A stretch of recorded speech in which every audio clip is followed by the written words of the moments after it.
Good evening, everyone. Welcome to the fourth edition of the Point of View series of talks. For those of you who have been with us for the previous editions, welcome back. It's great to see you again. And for those who are joining us for the first time, a very special welcome to you. I hope you all enjoy the coming sessions. For those who could not be with us physically, we are streaming live on Instagram. Our Instagram handle is @PointOfViewLagos. Welcome and enjoy. I am Oyino. I will be your anchor for the conference.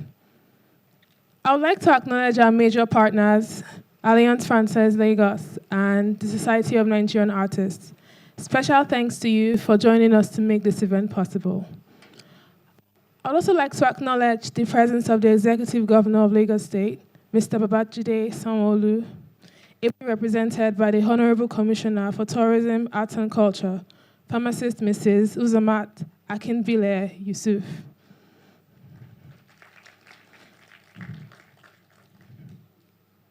This edition, titled Art as a Driver for Environmental Sustainability, will be addressing the pressing need to work towards sustainable cities and communities in Nigeria, highlighting the role of visual arts and the public and private sector in making it happen. Please join me to welcome the founder and executive director of the Benewu Foundation, as well as the Vice President Board of Directors at Alliance Francaise Lagos. Ladies and gentlemen, Mr. Oliver Enwonwu to give the opening remarks. Thank you.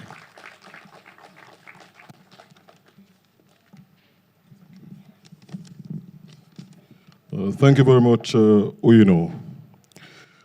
Good evening, everyone.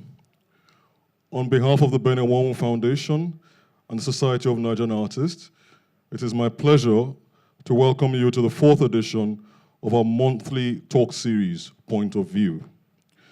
But before I go on, please let me ask that you all kindly observe with me a minute's silence in honor of the Chair, Board of Trustees of the Benewu Foundation, Chief Mrs. Aino Oniokpaku, who passed away on the 26th of December last year.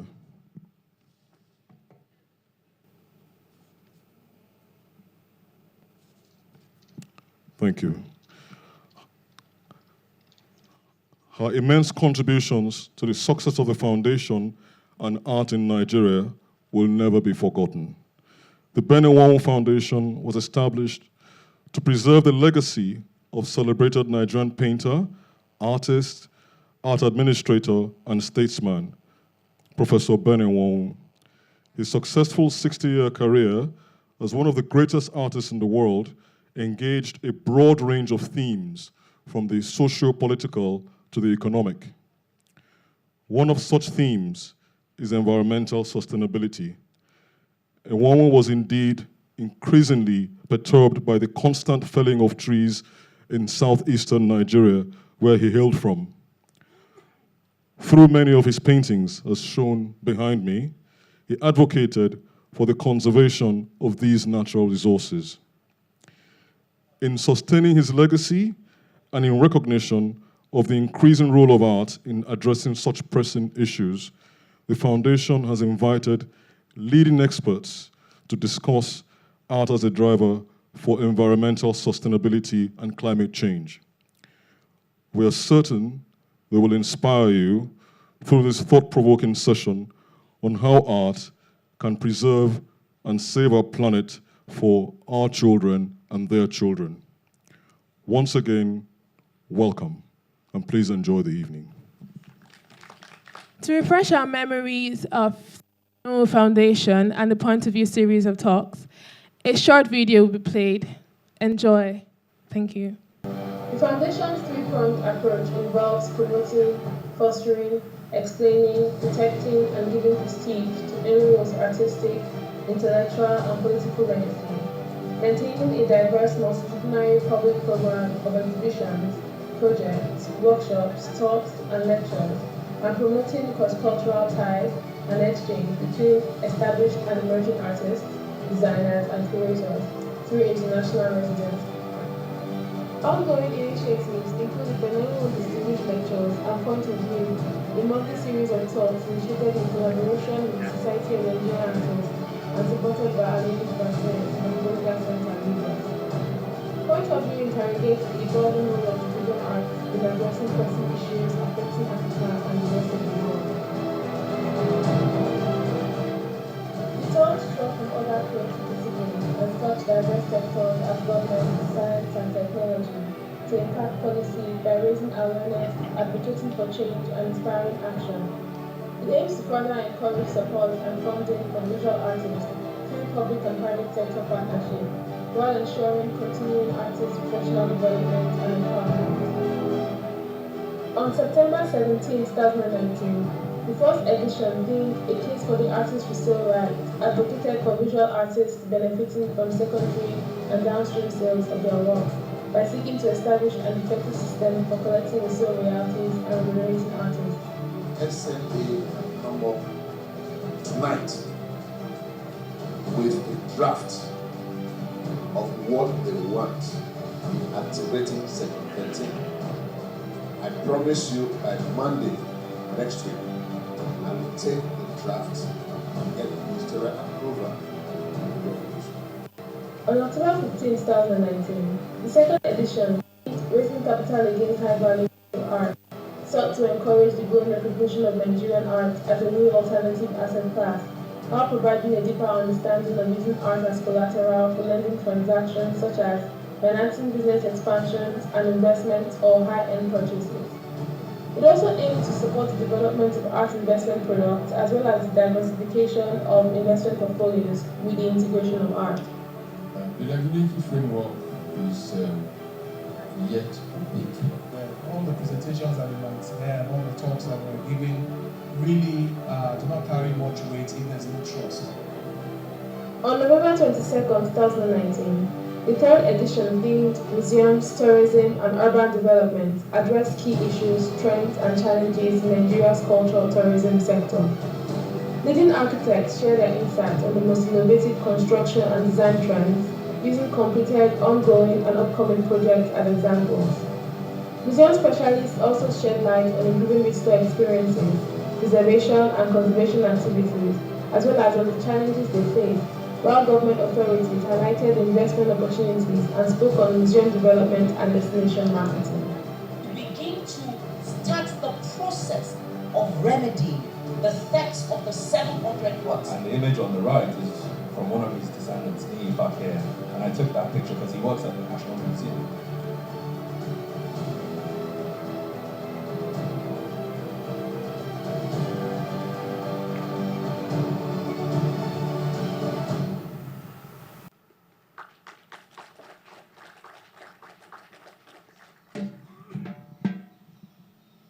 That was great. And with that, we shall begin our sessions on art and environmental sustainability. Our first speaker, Mr. Desmond Majekodunmi, who will be speaking on art as a driver for environmental stability. Please listen to his introduction as he makes his way to the stage. Thank you.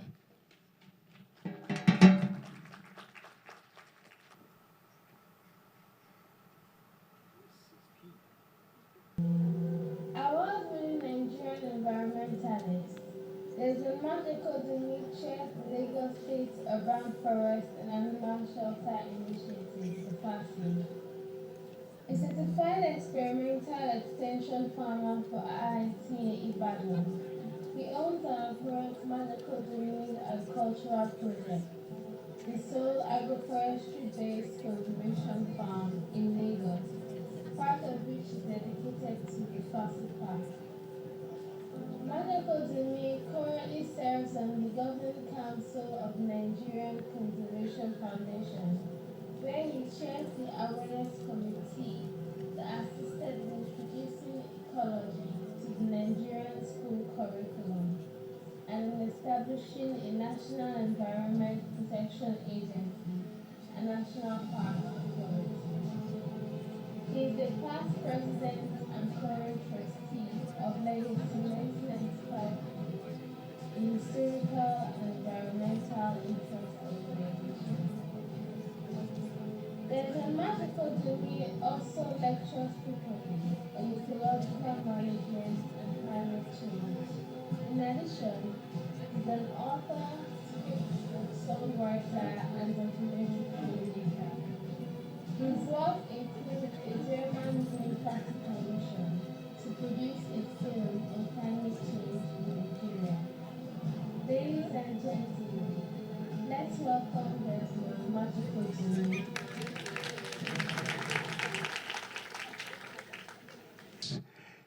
SOS. We're going to go into this a little bit deeper as we progress.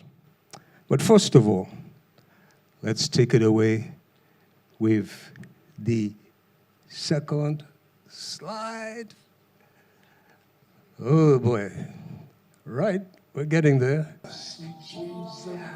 This will bring back some memories.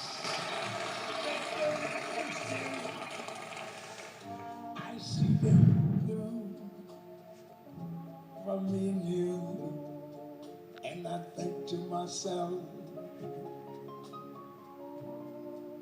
what a wonderful world.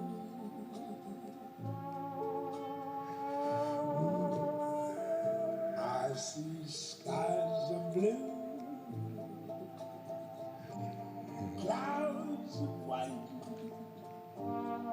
bright blessed days, dark sacred nights, and I think to myself, what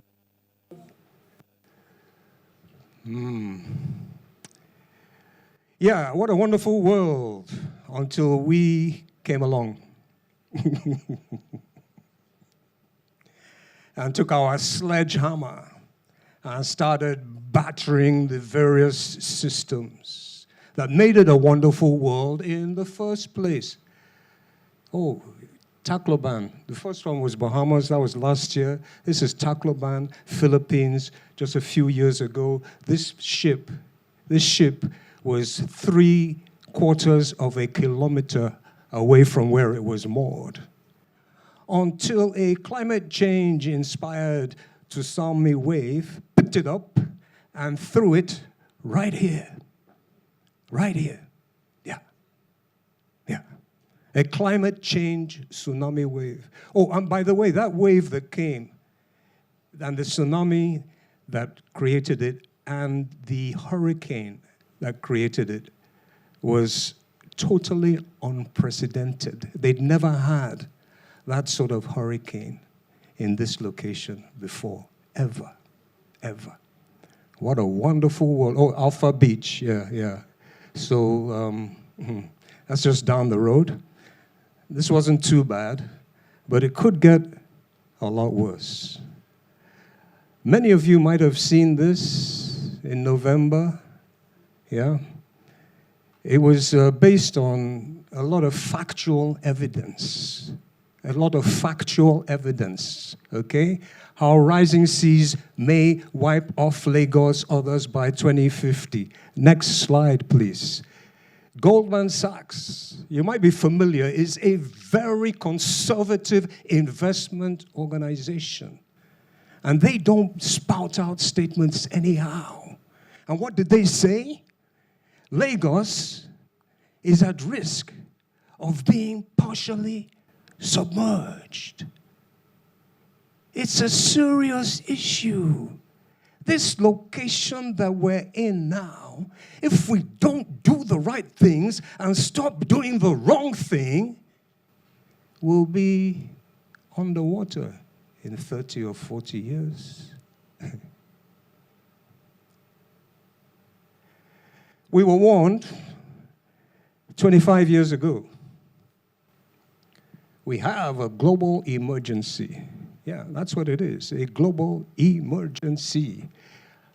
This statement came out 4 days ago. 4 days ago. We are in the midst of a crisis. Global warming, climate change, and species loss are the greatest threats humanity has ever had. I reiterate, the greatest threats humanity has ever had. Hello? He said this, and my heart wrenched 4 days ago at the World Economic Forum in Davos. the greatest threat. Humanity's had some pretty bad threats. This is the greatest ever. And he's not alone saying this. The Secretary General of the United Nations, in fact, the last 3 Secretary Generals have been saying exactly the same thing with Al Gore and Prince Charles. These people are not fools.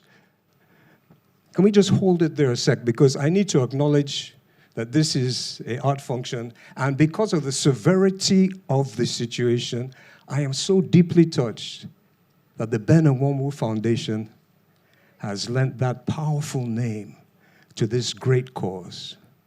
I'm touched. I'm touched. Oh. No. We're not going to clap for them. We did for Africa. You know what we're going to do? We're going to give them 3 mighty bullseye. Are we ready? Bullseye. No, I know, sir. I did for Africa. I did for Nigeria. Yeah. No, it's wonderful. They need to lend their name. And we need to encourage more artists to get involved to try to resolve this emergency that we're facing. I'm going to take a little bit of artistic license and going to go more into the musical aspect of art as opposed to the dramatic, which he represents. He's done some tremendous documentaries, wonderful documentaries. He's now a UN ambassador, a great dramatic artist who has lent his position to advocating the wonderful cause. And we shall go to the next slide. Visual arts, street art. This person was inspired by Banksy. Some of you might know about Banksy. They don't know who he is, but he's doing some great stuff. And he painted this woman, and every day she goes in and out of the water 2 times as the tide rises and falls. But eventually, she'll be in the water because the tide will not fall. This is our own local. Yes, this was inspired by Senator Ita Giwa. I don't know if she's here. She said she was coming, but I don't think she was able to make it at the Calabar Carnival, another form of the artistic expression advocating the need to care for the creation. This was a big tree planting project that they did at the carnival, okay? So now we move to the music expression. Forward. We go forward, yes. Hold it. This was an artist in the 70s in America, probably the first activist musician.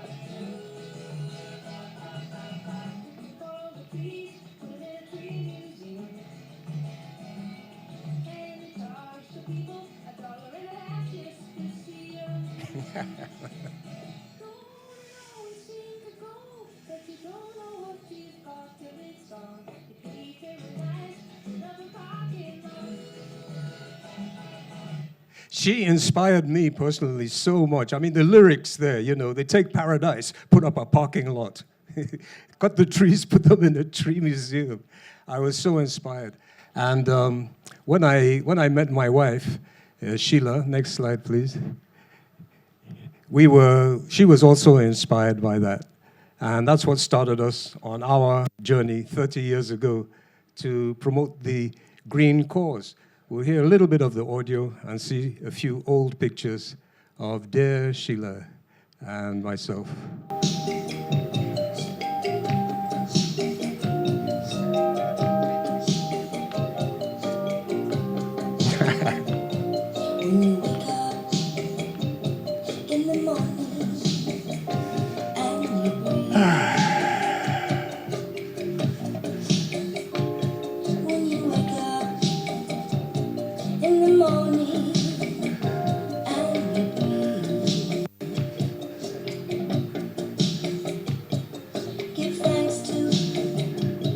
Mother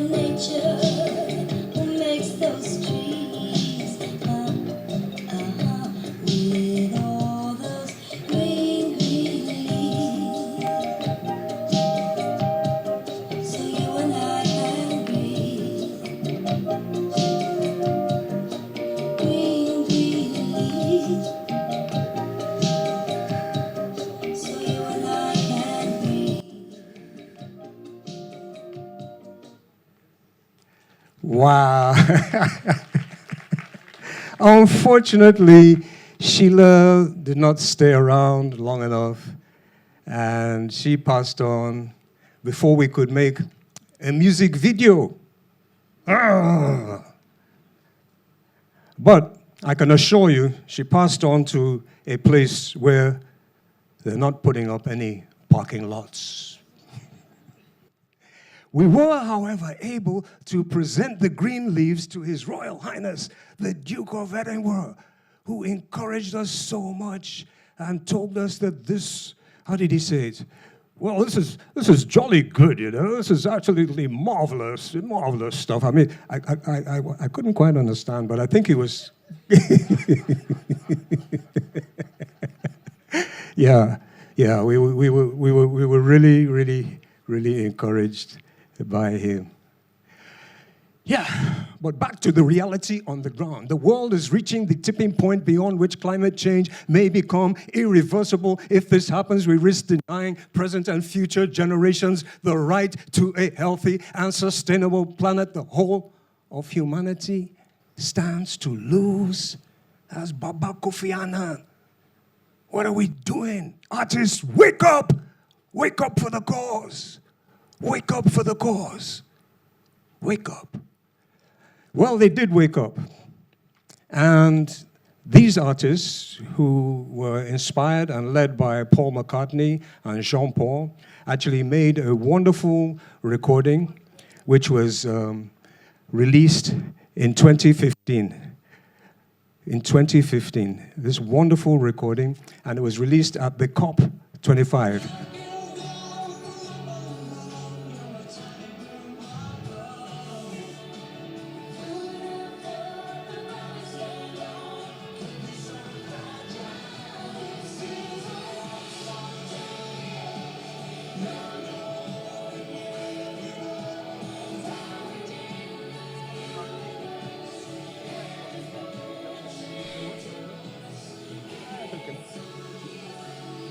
Keep it safe.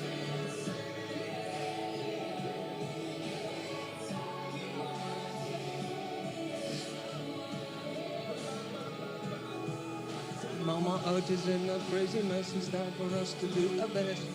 From deep sea straight up to Everest. You know the town stress unless you want to be more or less. Green heart is the way I spread. Speakiness, not too much greediness. 6 billion people are walking emptiness. And we say this is harmless. If we continue, there'll only be emptiness. Yeah, man, me love them patois, you know, them patois coming down. But if we continue, there'll only be emptiness. But if we continue, there'll only be emptiness. Wow. Wow. Is that what we want to hand on to our children, to continue down this road of catastrophic destruction of their very life support systems and give them emptiness? God forbid that shall be our portion. I didn't hear amen. No. This is not Nigeria, this is not Lagos. I said, God forbid, oh. We're in the right place. Absolutely. Absolutely. Because we're heading down a dead-end road. We're heading down a terrible road. And we must give all credit to another great music artist. You know, and music is an art. After all, Shakespeare said, the man that hath no music in himself is fit for treason, stratagems, and spoils. The motions of his soul are dull as night, and his affections dark as Erebus. Music is a very fine art. Michael Jackson had a lot of vision, and we'll give you a little excerpt.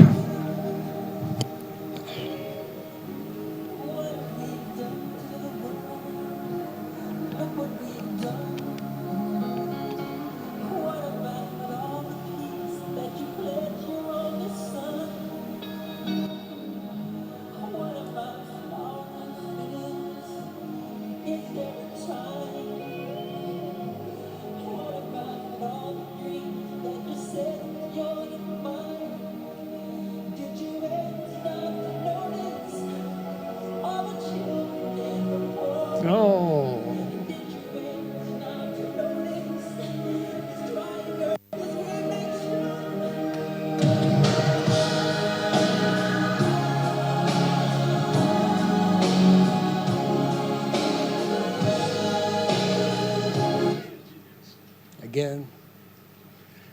One more time. Wow. He had it. We've been warned. We've been warned. I mean, we can continue to pretend as much as we want to pretend, and if we warn ourselves too much, there's somebody in America, it's called the old school trumpeter, and he might call us the doomsday prophet, which is what he called the people at Davos a few days ago, Prince Charles and a few others. He said, y'all just doomsday prophets, man. You're talking about this, man. We got to be happy, man. We got to do. It's like, you know, your house is on fire. The roof is pouring smoke. And somebody's telling you, hey, there's smoke coming out of your house. And you're telling them, you're a doomsday prophet. Well, guess what? We're not doomsday prophets. We are the people who are inspiring the art community to come together and do what they've always done, which is to influence society. Influence society. Influence society.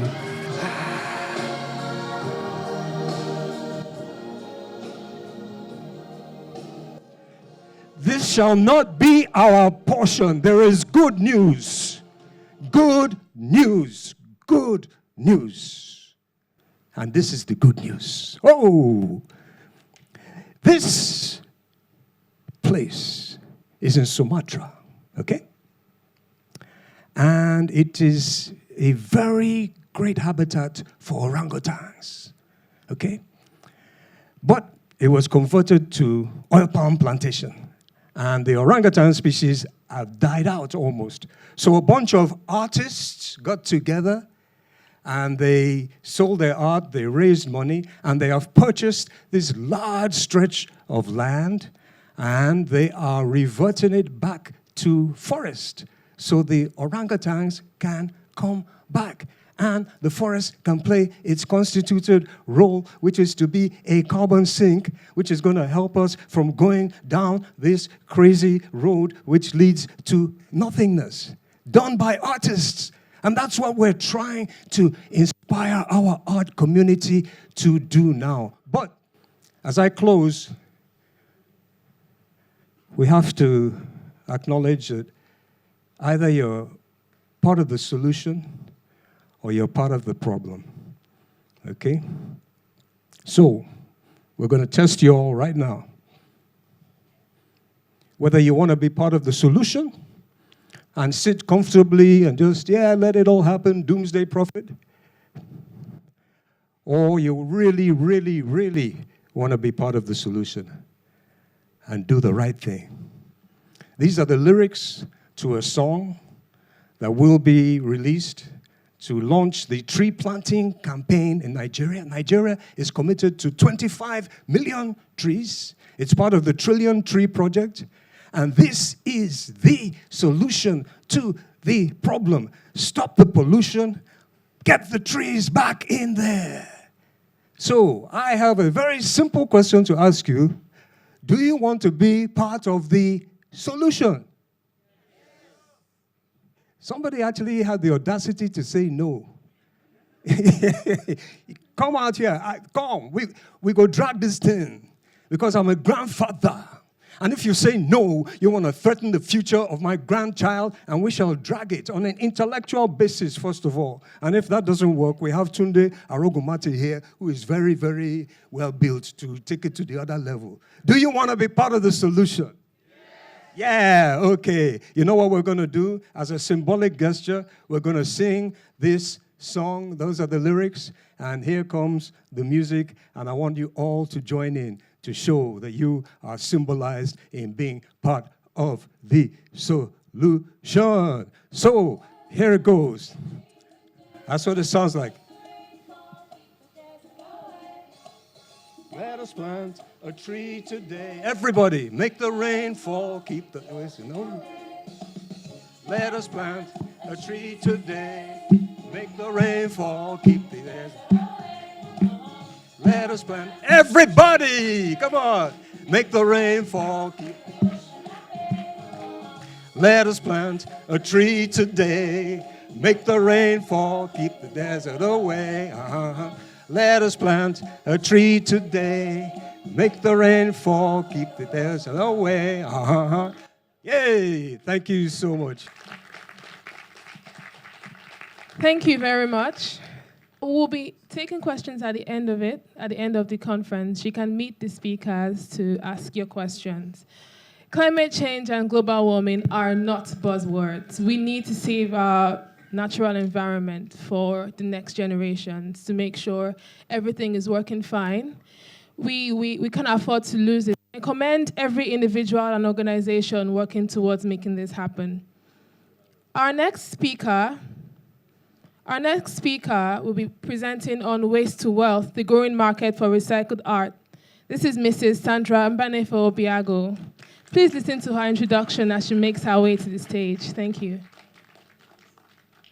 Sandra Mbanefo Obiago is an art curator, photographer, poet, and award-winning filmmaker. She is the founder and director of SMO Contemporary Art, which specializes in curating art exhibitions in non-traditional gallery spaces. Prior to establishing SMO, Mbanefo Obiago covered for 8 years environment and development projects in sub-Saharan Africa as a photojournalist with WWF International and Environmental Group. In 1998, she also founded Lagos-based Communication for Change, a media for development social enterprise, which became an important content provider for local and international television stations. Her award-winning films and radio programs focused on human rights, women's empowerment, environmental issues, democracy and good governance, as well as art and development. Sandra Mbanefo Obiago is a fellow of the Aspen Institute's African Leadership Initiative for West Africa. She received a bachelor's degree in education with a specialization in English and German languages and literature from the University of Manitoba, as well as a master's in telecommunication from Michigan State University. Ladies and gentlemen, let's welcome Ms. Sandra Mbanefo Obiago.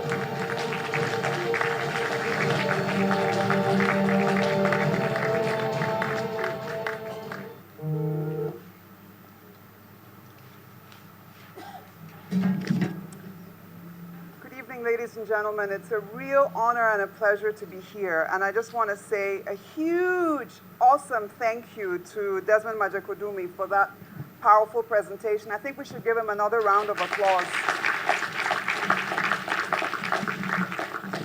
I'd like to thank Oliver of the Benenwomu Foundation and your entire team. I'd like to thank the Society of Nigerian Artists. I'd like to thank Alliance Française and the Mike Adenuga Center and family for bringing together this amazing group of people today. I'm so honored to be able to talk a little bit about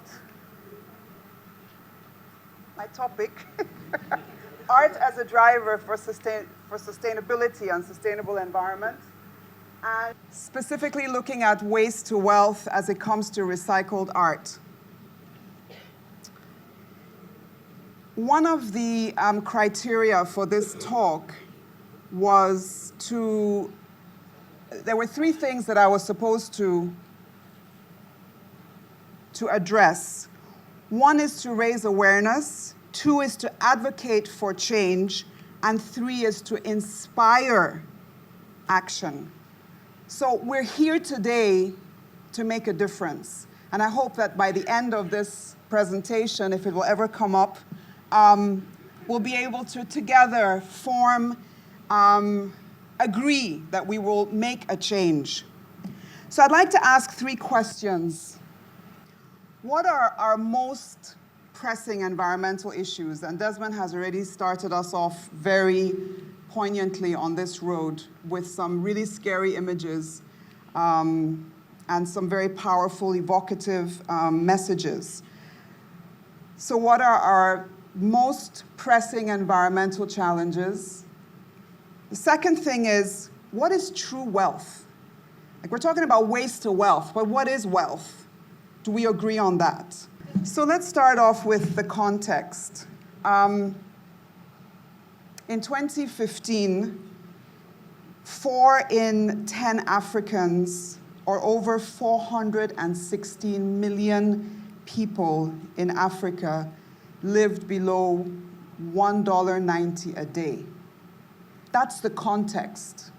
It's very important to actually not be so wowed by this amazing, beautiful auditorium, but to remember what's going on outside these walls. The share of Africans living in extreme poverty has over the years fallen. In 1990, the share of Africans living in extreme poverty has fallen substantially from 54% in 1990 to 41% in 2015.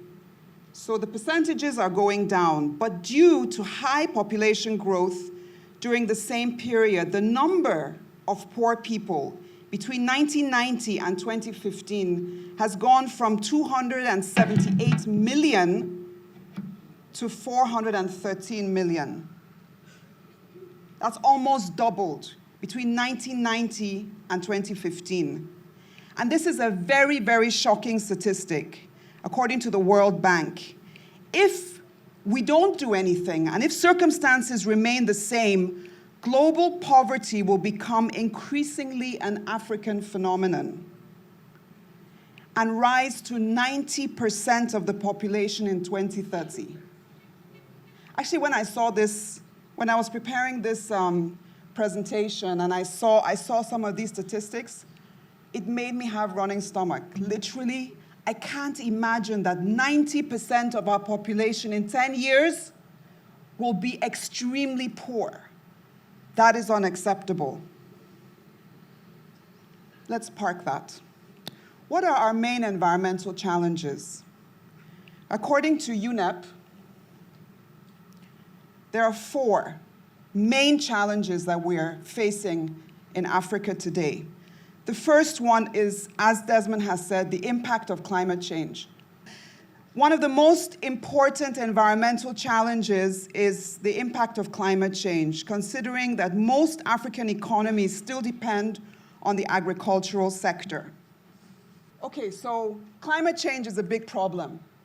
The second is the loss of biodiversity, because this impacts our food security and natural ecosystems. And again, Desmond has laid the foundation for us. The third is energy. Many African economies are growing so fast that we require sufficient energy. And the fourth most important environmental challenge is looking at the demographic trends with the growth in urban areas of populations moving to the cities. This brings challenges, including that of waste management, according to Joyce Msuya of UNEP. So that's the ground, that's the context that we're facing today. Now, Africa's population is expected to grow to more than 2 billion people in the next 20 years. That is scary.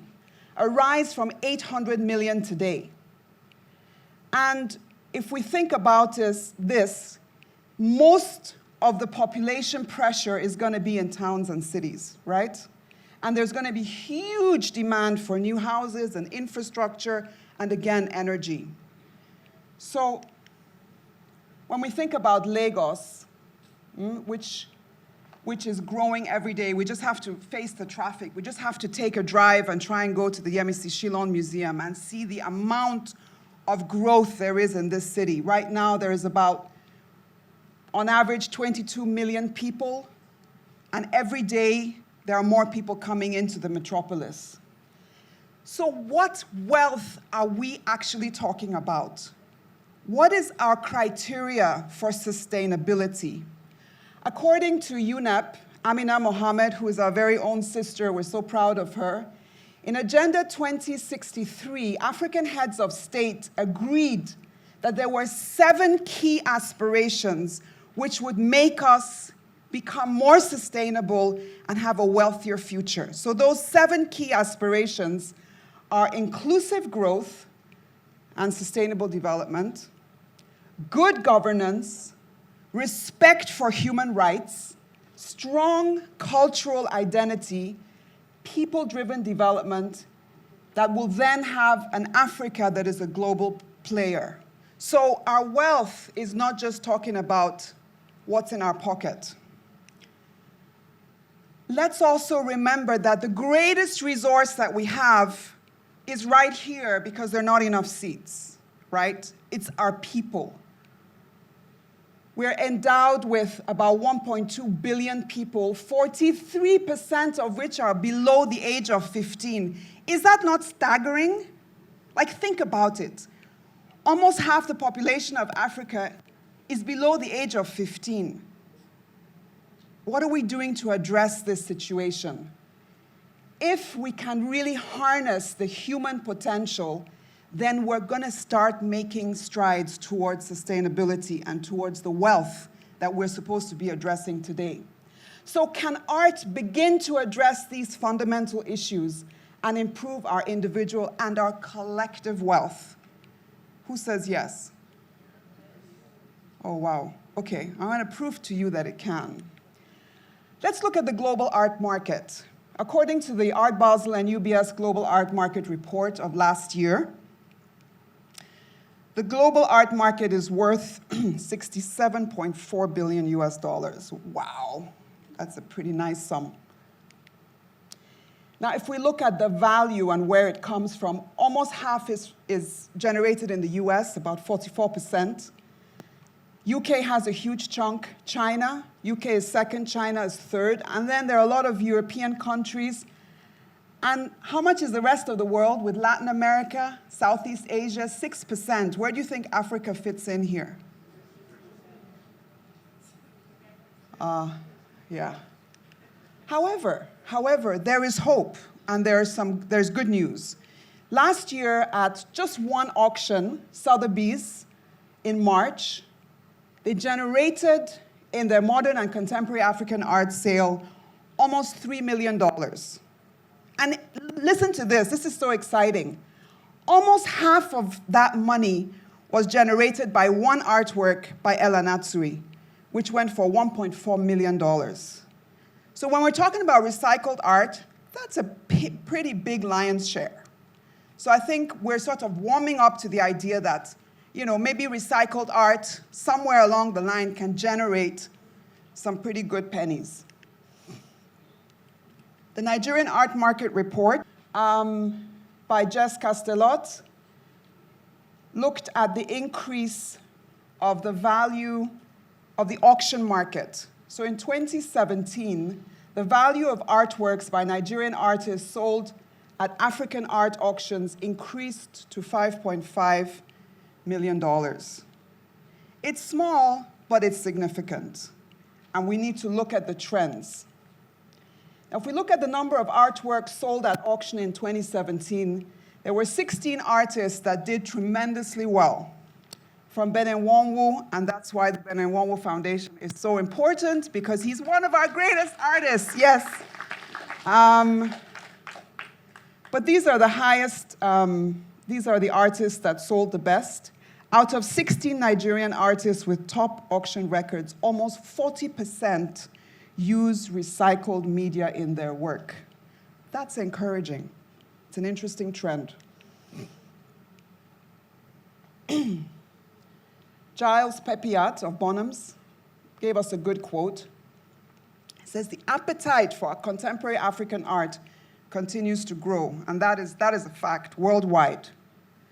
Apart from the outliers that exceed $1 million, like Njideka Akinyuli Crosby and Benenwonwu and Ella Natsui, the majority of works are still sold at reasonable prices in comparison to the rest of the world, between $10,000 and $60,000. Not bad. I know that Picassos are going for millions, but we're coming up, and there's a huge interest in African art. Professor Ella Natsui says, "Art grows out of each particular situation, and I believe artists are better off working with what their environment throws up." And so Ella Natsui is absolutely the king of recycled art. I mean, if you look at his work, it is so amazing, it is so monumental, it is so beautiful. And he uses liquor bottle caps, old milk tins, railway sleepers, driftwood nails to create these monumental, beautiful artworks. And you can see that they're selling up to $1.4 million. That's auction record, but we know that they're selling for a lot more in private sales. So he interrogates the history of colonialism and draws connections between consumption, waste, and environment. And what he has done is revolutionize the concept of what the world saw as art and sculpture. I actually went to the opening of this show, which is called Monumental Scale at Haus der Kunst. It was one of the last exhibitions curated by Okwe Wenzo of blessed memory. And when you looked at the monumental scale and the incredible detail of those works, he's just one of the most amazing masters. He's also influenced a whole generation of artists. There's so many mentees and people who have started looking at the natural environment as their canvas for creating amazing artworks. He's empowered the youth both in academia and on the community level.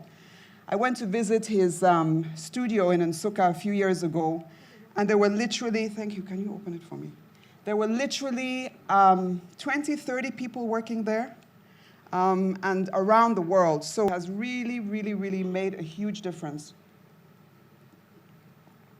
Someone else who's made a huge difference, ladies and gentlemen, is Professor Bruce Onabrakpaya. Please put your hands together for Professor Bruce, who uses all kinds of found objects to make amazing installations, and he has also been an incredible force in the Nigerian art space in creating and inspiring a whole generation of artists to use materials from the environment. So, Baba Bruce, we're so grateful for you.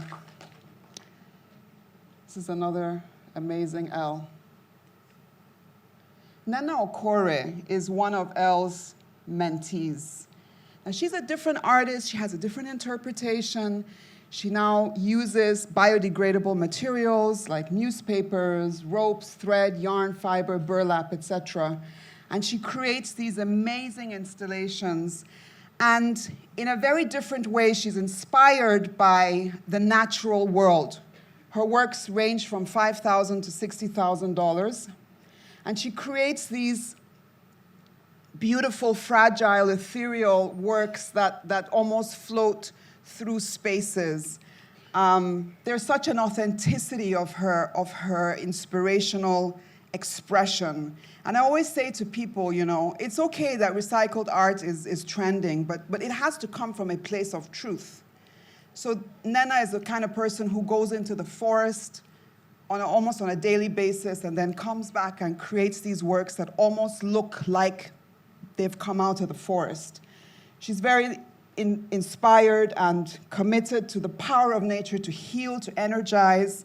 She's also worked on art therapy and using her research, her teaching to really look at projects which raise environmental awareness. And she's doing really big projects in the States, in Australia. She came back 2 years ago to start looking at environmental recycling projects here in Nigeria. Very exciting artist. We have Olumide Onadipe, who resides in Lagos. Olumide uses plastics and juice packs and paper and ties knots and folds and melts them and creates these amazing sculptures and tapestries. And again, his theme is more looking at consumerism and migration, and his art form goes, well, his price range is about $2,500 to about $14,000, $15,000. This particular work is inspired by global migration, and it's at the Yemisi Shillong Museum, so you can actually go and take a look at it. It's a big work. It's really, really fantastic. Uche Joel Chima, another artist in our Lagos environment. He uses found objects. He uses coal and computer parts and newspaper and string, and he's very much interested in social justice. And his price range is about from $600 to $14,000. What's really interesting about Uche is that he started the Museum of Modern Art Lagos. He was actually mentored by B.C. Silva of blessed memory. And she was one of those people who really inspired him to say, how can you take this art and bring it to the community? And so the museum is based in Ikeja. Please go and take a look at it. They do regular exhibitions, they have public engagement programs, and they're also doing art education. And it's really incredible what these young people are doing.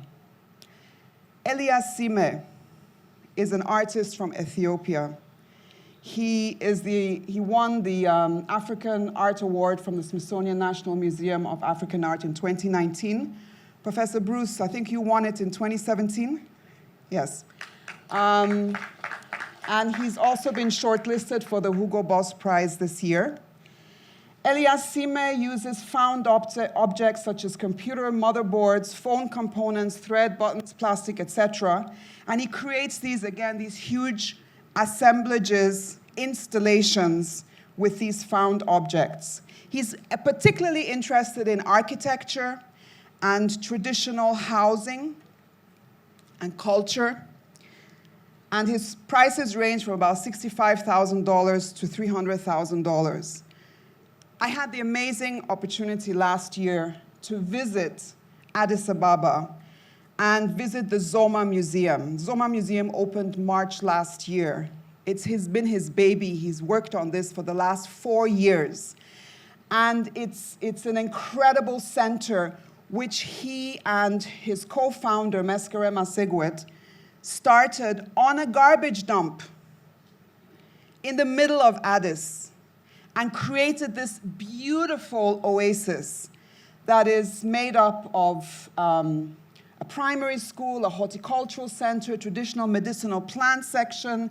They have a library, children's center, exhibition area. It's an amazing place. And you can see that, the traditional architecture, the forms have all been infused into this amazing green space.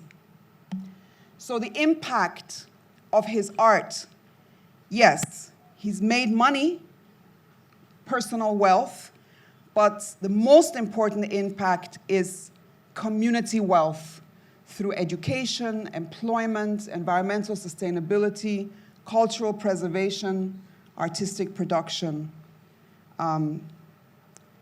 This needs to be on everybody's bucket list. You literally need to go to Addis and see this place. So my recommendations to the Honorable Commissioner and her team, I would like you to consider that art can be an incredible power for moving our country forward. But we need to take a few things into consideration. One is we need to engage the entire spectrum of creativity. Looking at visual arts alone isn't going to do it. And I see Jaman nodding his head because we need literature, we need music, we need poetry, we need technology, we need the young people to be engaged. It is an interdisciplinary approach that's going to have this impact. It also needs to be research-based, because we need to be able to say and measure our impact. So researchers have to be involved. It has to be community-oriented. There has to be youth empowerment and skills training as part of it. And of course, art in public spaces is very important in raising awareness. And here, the last point, which is so important, good governance and political will. Without political will, we're not going to get anywhere. We're still going to just enrich the private pockets of a few artists. So let me give you some examples. 2 years ago, I went to Cape Town. I took this picture. I arrived in Cape Town at 5 or 6 a.m. in the morning. The first thing I saw was adhere to water restrictions. They were having a water crisis. They literally were going to run out of water within a few months. And through water restrictions, public campaigns, art in public spaces, community mobilization, innovative farming, traditional practices, they were able to reduce their daily consumption from 600 million liters to 507 million liters a day. That is amazing in just 3 months. Imagine what you can do. This is in one of the malls. Choose not to use single-use plastics. We cannot keep the art in art galleries. It needs to go into the public arena. Otherwise, there's this saying, if a tree falls in the forest and nobody hears it, does it make a sound? Rwanda, good example. Very strong government, very focused. In 2008, they banned plastic bags. There were huge stiff penalties. In fact, I was reading in the office, I think it's 10 years in prison if your business is found to use plastic bags. So last year, they now banned single-use plastics, such as wrappers, containers, bottles, straws, balloons, and all that. So you're no longer allowed to use those things in Rwanda. And that's admirable. Kenya has followed suit. But where is the heart of the people? We've started already in Nigeria. This is an article from December 9th last year, where a young guy, Ifena Ikechukwu, is talking about Lagos beaches and the microplastic pollution. It's all there. We're talking about it. But, sir, we have to move to getting a very clear environmental action program, which can be researched, can be documented, and it's not so easy, it's not so difficult because the willingness is there. Through the media, through the artists, we can actually stop the use of these single-use plastics like styrofoam plates, water sachets. This is some of the artwork made out of water sachets by Olumide. We have to reduce our plastic footprint. Art mobilization, beach cleanups around the world. People are cleaning up their beaches and making incredible artworks from them.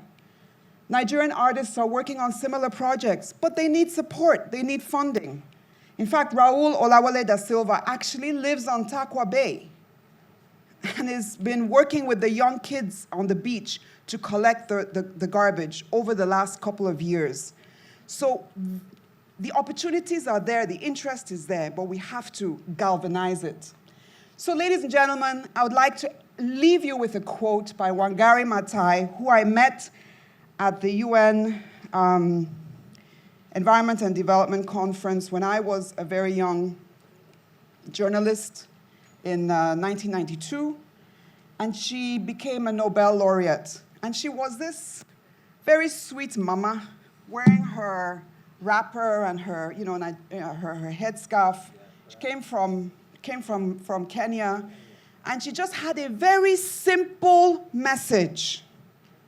And if we all imbibe the simplicity of this message, we will go far. She says, you cannot protect the environment unless you empower people. You inform them, you help them understand that the resources are their own, that they must protect them. It's not rocket science. It's the little things that the citizens do that will make the difference. My little thing is planting trees. And through her Women's Tree campaign, they planted millions of trees and shook the government of the day and made an amazing difference in Kenya. We can do the same. Thank you very much.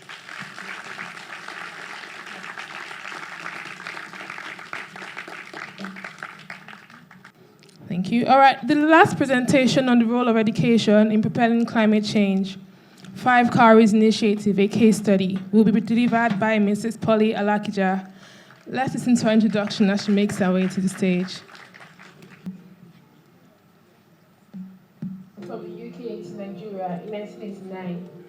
She's now based in Lagos, from where she runs her studio.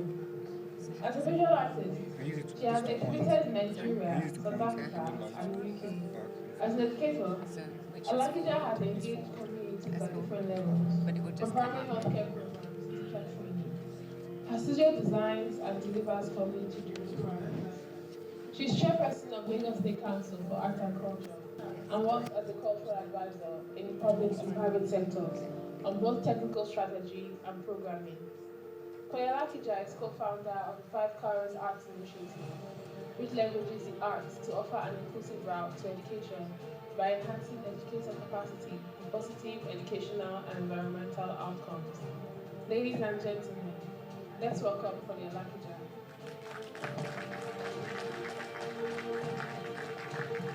Good evening, everybody, and welcome, and thank you all for attending. It's quite intimidating, the audience in front of me this evening. I was going to ask to be allowed to rest on protocols already observed, but actually, Oliver, we haven't actually observed the protocols at all. So this is the arts and culture space. We're allowed to do things differently, so I'm sure we're going to get around to it sooner or later. So good evening, everybody, and welcome to the Five Careers Arts Education Initiative. I find that I'm always complaining and picking holes in things, and I just want to raise the question to Oliver as to why the title of this evening is Art as a Driver for Environmental Sustainability, because I'd like to slot in culture as well. Art, culture, of course, very clearly linked, but they are two different things. And I just want to talk about the difference a little bit, because in terms of making an action plan, Sandy, you referenced, we need a call to action. And in terms of an action plan, it's quite important to define what the difference is. In terms of activism, in terms of impact, what fits comfortably where. When it comes to culture, it's relatively easy, or an easier thing to outline. If you pick somebody off the streets and say, what is culture to you? Generally, the answer you'll get back is, culture is about us. It's who we are and how we live. It's our customs. It's how we celebrate our life. I like to see culture as like the glue that binds us together as people. Everybody, I think, would agree that culture has a relevance to them. It makes sense to them. Art is a bit more complicated. When you talk to people about art, many people say, oh, no, I don't understand art. I'm not remotely artistic. It's not relevant to me. But I think we could easily say that art is a reflection of our culture and of our societies. It's a way to celebrate. It's a way to reflect our lives. Quite often it's commentary, and quite often it can be a criticism of our cultures. We could say that our artists use art to keep us as a society in check. Okay, I'm going to go back to talking about culture very briefly. This is a slide that's really relevant to the next speaker who's coming on.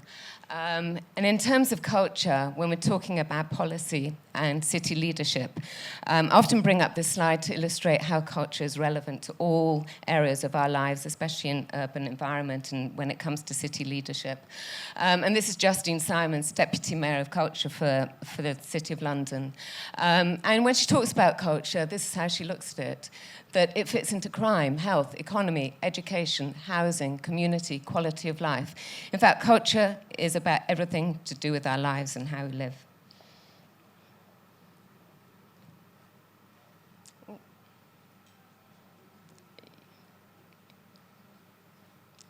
I'm struggling here. Oh, okay. So the Five Careers Arts Education Initiative, we're looking at using arts education to help make a difference. We have an education system in this country that is challenged. We all realize that we need to change our educational system. We all dream for systemic change. We have rather high literacy rates. Lagos State is far way ahead of the rest of the country. But we do have challenges. And we're dreaming of change. But now, whilst we dream of change, what can be done to support the system we have? The system is not all bad. Our teachers are great people. So what can we do to support them to deliver a more creative curriculum? So at Five Careers Initiative, we believe in supporting the systems we have and in supporting our teachers. So our primary focus is developing educator and teacher capacity. So we work with teachers, we train teachers to deliver a more creative approach to their teaching in classrooms. So we teach them how to be creative. We teach them that they too can be poets, artists, that they too can draw and paint. You don't need to be a professional artist to be creative, to ask questions. So we give them these skills, and then we help them develop and learn through those skills, and then we help them embed those skills into the mainstream curriculum that they're doing in the classroom. So it's not about creating art teachers per se or isolated art lessons per se, but it's how to bring creativity into all the learning experience across a curriculum.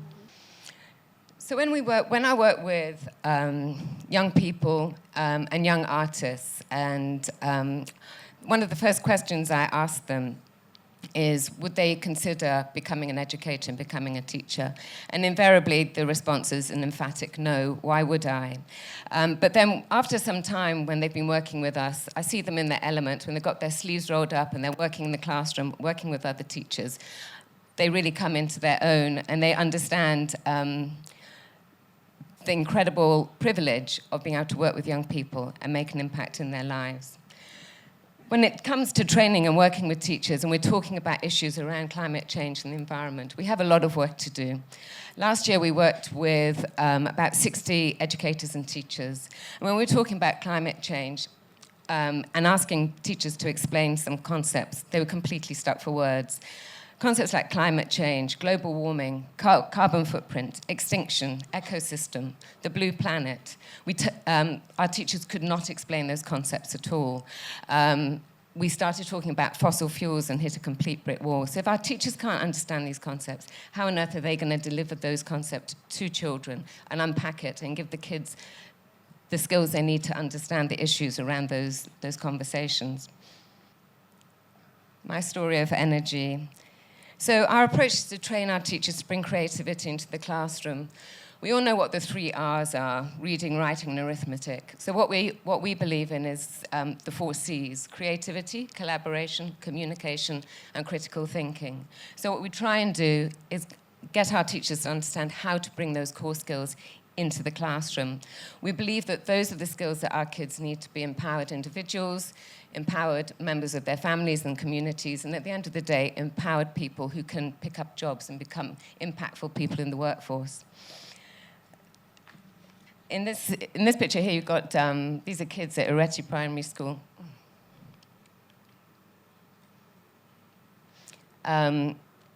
Working on a project called My Story of Energy. We're finding that a lot of our teachers pick up our projects and can deliver it very easily in their science lessons. So My Story of Energy is a very simple concept, talking about energy. Getting children to ask questions about what is energy, what is your energy, where does your energy come from, where does it go to, and what is the process that happens between that, and what are your responsibilities and choices that you make along the way. I want to just run you through a typical exercise that we do when we first work with children in a classroom so that you can kind of understand how it can work and also understand what some of the issues are. And it's a concept that we call here and now. So it's very simple. You don't need any materials or equipment to make it, to do this exercise. And simply I just ask children to stand in one spot and describe what they see around them. This is an exercise that works a lot better in your average primary school here and not so much in the Mike Adenuga Centre. But you ask a child, explain what you have around you. What do you see? And then ask a child to step back in time. What do you think happened in this spot 5 years ago? What do you think happened in this spot 20 years ago? What do you think happened here 100 years ago? When you now start stepping back in time, they'll start to struggle. They can't imagine what was here before. They can't imagine that where we're standing now, there might have been a mangrove swamp. There might have been water buffalo. There might have been crocodiles.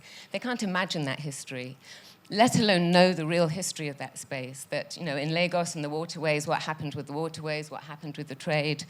There's very little knowledge of that. And then we flip it. We then flip the story and say, okay, now let's move forward. So we're now here. Now let's move forward. In a year's time, what is this space going to look like? In 5 years' time, in 10 years' time? And our children cannot answer those questions. So we know we have a problem. Number one, that they can't question the reality that they are in. Of course, if you're in the Mike Adenuga Centre, you probably wouldn't want to change very much, but in your average classroom, you might want to change a few things. But our children have no way of imagining a different future. And they certainly have no way of having the skills to make that different future happen.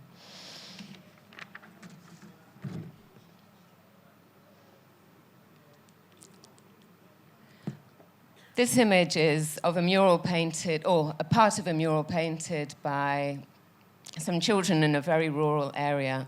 They titled them, Your Trees Need to Drink Too. And this again was the result of a science lesson. The science teacher was looking at the water cycle with children. Because in a rural area, he took the kids outside, they collected a whole load of leaves and did observational drawings of the leaves, studying how water went through the veins of the leaves to create the structure of the leaf. And so then they ended up with these drawings of these leaves and isolated parts of plants. And then the teacher was asking them, so trees grow, they need water, they also drink water. So how do trees drink? And some of the kids apparently replied, oh, they drink through their mouths. So the teacher then said, okay, then draw that. Draw a tree and how it drinks through its mouth. So by the time the children had drawn that process, they absolutely understood how a tree drinks and how the water cycle works and how it relates to a tree. We're very strong on, when we're working with our educators and teachers, we talk a lot about the Sustainable Development Goals, but we use them very much as a benchmark for our educators and try and get our educators to understand that these are guides for the educator's purpose only. These are guides, this is where we want to be. And our role as educators is to try and empower our youth to ensure that we can deliver on the SDGs and make a difference too. So we have various project umbrellas that we pack conversations that link to the SDGs under. One is My Story of Water, one My Story of Balance, and one is My Story of Energy. So under My Story of Water, it's very simple again. Water, what is your story of water? Where does your water come from? Where does it go to? And what are your responsibilities? And what are the choices you're going to make? So we keep stressing to children and young people that they can make a difference too, that they have a responsibility and that they can make a difference. It's very difficult sometimes. You go into a community and you think, oh, this is dire. How can we make a difference? How can the individual make a change? But they can, and they also do have a responsibility to make a change, albeit in a very small way. My Story of Water, we've had all sorts of stories come out from communities traumatized by flood, children suffering from sickle cell, needing clean water to cleanse, purge the pain. And in Lagos State, the issues we've had is around the lack of access to clean water. So really at the heart of what we're trying to do all the way through this is just trying to get children to think, to switch on their brains and understand really cause and effect and that you have a responsibility. This drawing here is by a little boy called Samuel. And it's of an elephant. And I brought it up here because everybody likes elephants and children everywhere respond to elephants. And we were working in a school in Ogun State, not far from Omo Forest Reserve, where there happened to be about 200 elephants. And this school was about 30 kilometers away from the forest. The children there had no idea that there were elephants just down the road. A lot of our teachers in our schools, we link them with schools internationally. And so this teacher was talking to his class and getting the kids to compare their daily water usage with the daily water usage of the children in UK. And the kids all had their jerry cans, and they kind of worked out, on average, each child was using about 25 litres of water a day, which fits in a jerry can that size. And the teacher was saying, well, actually, the kids we're in contact with in UK use approximately 10 times that amount of water.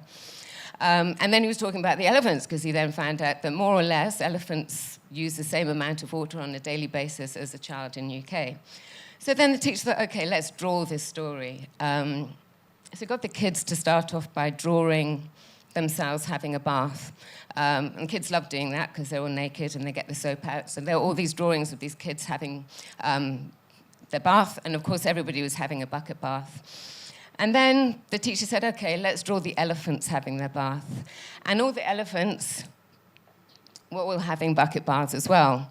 As you can see here, Samuel's elephant has got his trunk in his bucket, getting ready for his bucket bath. Samuel's a bit exceptional. So Samuel's elephant was not only having a bucket bath, but he was also playing soccer, as you can see. So he's got 4 soccer balls on the go, and he's scored 2 goals as well. So this was a bit of a start for Samuel. Samuel was not doing very well in school, failing miserably, unable to concentrate, but he just took to drawing. We have a concept that we call the 5-minute doodle a day. It's very much a bit like starting the day with mental maths, but it's a bit more fun. And Samuel just took this to a whole nother level. Anyway, so Samuel just took to drawing, and so I posted this to all the teachers we're in contact with, and I said, so what is the takeaway from this story? We've got an incredibly imaginative little boy. When it comes to his future and his water reality, with his imagination, you can imagine an elephant playing soccer, but he can't imagine an elephant having a different water future to one that is based on having a bucket bath. So, what is our role as teachers? What is our responsibility? And I believe it's our responsibility to enable our kids to have that imagination, to imagine a better future, but then also to ensure that they can have a role in making that future happen. Anyway, so that's Samuel and his elephant. The story doesn't end there with Samuel. Samuel had actually failed his grade 2 times. And shortly after this story, his mum came to take him out of school because it was a rainy season and she needed him to come and work on the farm. And the teacher showed Samuel's mum all the drawings he'd done. So she left him in school for a bit longer. I'm delighted to say he actually passed his exams and moved forward, and he's doing really, really well in school. So that's the power of art. But he draws every day, and he really suffers with concentration, but the trick to get him to focus and come back to center is get the pencils out and start drawing.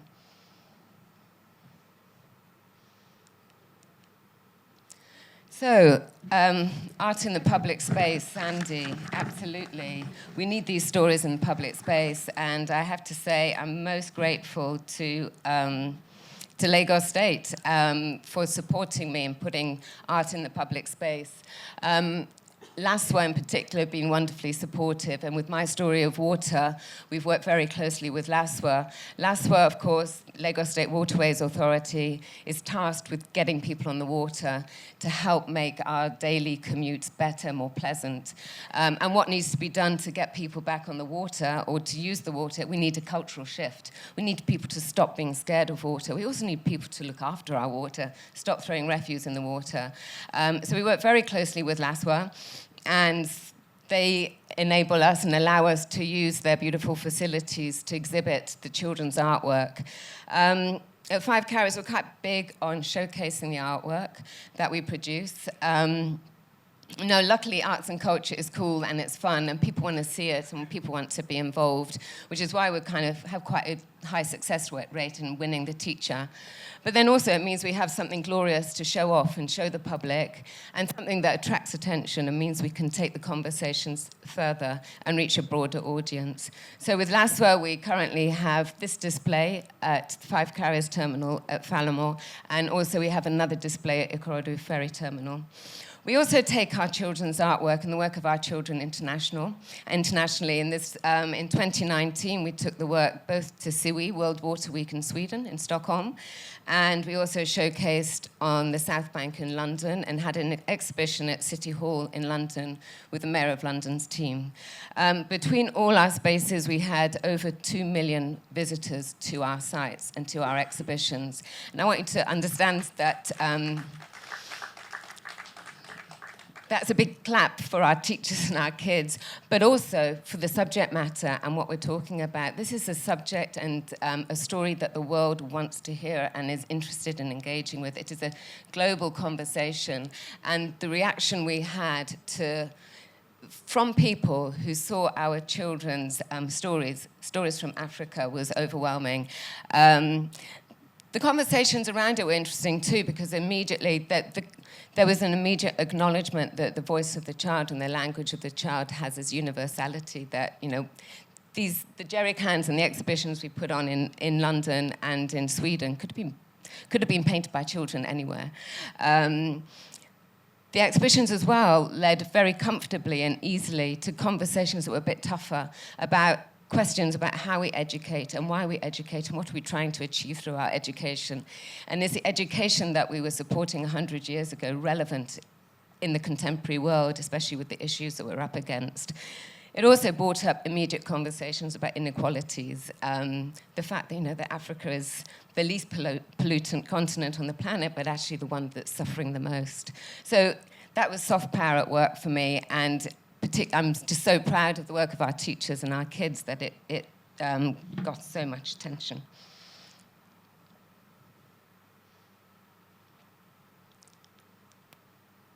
So this was an exhibit that we had on the South Bank in London 3 years ago, and again it got nearly 2 million physical visitors. And I brought this up because this is a project we did in partnership with a festival in London called Totally Thames Festivals. And Totally Thames Festivals is an arts and culture festival based in London. They connect classrooms, teachers, and children around the world. And the festival, of course, celebrates rivers and connects children and teachers in cities based on rivers around the world. And they use arts and culture to illustrate issues around rivers, and they need to protect your environment. And so these boats are painted by children in 6 different schools across Lagos State. They were all twinned with schools in London, and they collaborated online. We even had one of the teachers from UK came and spent some time in the schools here. And very much Rivers of the World and Totally Thames inspired me and my team to set up the Five Carriers Arts Education Initiative. So very much what we're doing with LASWA mirrors very much what Totally Thames is doing with the South Bank and the City of London.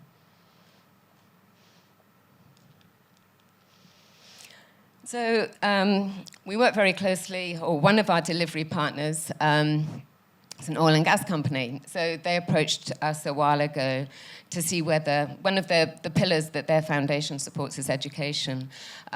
So they approached us to see how we could support them with their foundation. And I have to say my initial reaction was totally negative, and I said, oil and gas, not going near it. But then they spoke to me and talked about their belief that we need to look at more sustainable energy sources and the need to invest in solar power. So then we thought, okay, let's just flip it and let's just deliver a project called My Story of Energy. I don't know what the company feels about it, but we are spreading that story, and it is growing way beyond their own program. And we will be embedding it in all the work we do in all the schools. And it's a very simple thing about getting kids to think and to understand that they have choices and a responsibility. So my story of energy is very simple. What is your energy? Where do you get it from? Where does it go to? And what are the choices you make? So we looked at various different energy sources, and of course we looked at plants and photosynthesis, which is always a big hit with kids. And then carbon feet and carbon footprints. Again, I think I mentioned to you earlier that our teachers might struggle with these concepts, but children understand the concepts a lot easier than their teachers do. And so we had a great time with these kids talking about the carbon footprint, and we ended up painting murals in petrol stations with these children who became the most incredible advocates for not using fossil fuels. So people who were filling their cars up with fuel got lambasted by these children who were telling them to get out their cars and start walking. So, everything we do can't do without the support of our awesome delivery partners. And it's back to this thing that arts and culture is cool. People want to be involved with our story. So our reach is spreading, our impact is spreading. We have awesome sponsors, awesome partners. Lagos State, can't thank them enough for all the support they give us. And I want to end, I hope this is going to actually work, but I want to end on something that we put together for Des, who had a conversation with Desmond a couple of weeks ago, and he said, where is our Greta Greenberg? Where is Africa's Greta Greenberg? And I said, well, hey, Des, we have a few cultural issues here. I can't imagine any child in this country daring to stage a strike in their school. Is not ever happening. We have a cultural issue here. We're not listening to our children. We're not letting them express themselves, ask those questions. We certainly don't want our children asking questions of us. So it's not that we don't have the Gretas, we're just not listening to them, Des. Hi, I'm Favor from Ireti Primary. Hi, I'm Mary from Ireti Primary School. You and I. The responsibility is to me and you. Global warming is where we release carbon dioxide to our ozone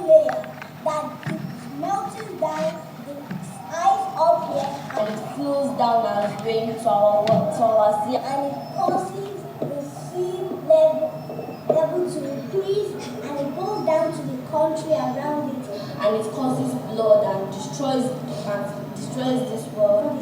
People die, just like the one in Lagos. When you cut down one tree, plant 5 trees, and we have to try to reduce our carbon footprint. Carbon footprint shows me how much carbon I release to the world in a day. From my house to my school is a far distance. Instead of me using 2 buses, I took 1 bus to shorten the distance, and I trekked the remaining to my school. Buses release carbon, so I just trekked from my house to the bus stop, and I entered the bus to my school. We should use solar. If you are not using your fan, you turn it off. If you are not using your light, you turn it off. You should try to reduce the type of energy we use by using solar energy. And we should plant trees more often. Extinction is going to happen. You first start from the plants, then the animals will die. From the animal, go to us people. This world will just wipe, and the world will be gone. I want to tell you adults to listen to us children, because the future depends on us. Because the future depends on us. Thank you. Thank you.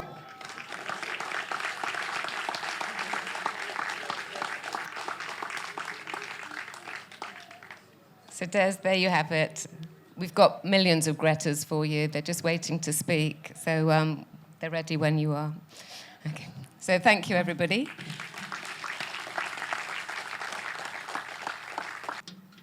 We're waiting to transition. Our website has the presentation, so you can visit us on www.pointofview.ng. Thank you. Lucy Latham is a policy and city program lead at UK-based Julie's Bicycle, where she started out as an environmental sustainability coordinator in 2013. Prior to Julie's Bicycle, she served as a sustainability officer and scientific field officer in the forests of Honduras and as an environmental education officer in Botswana.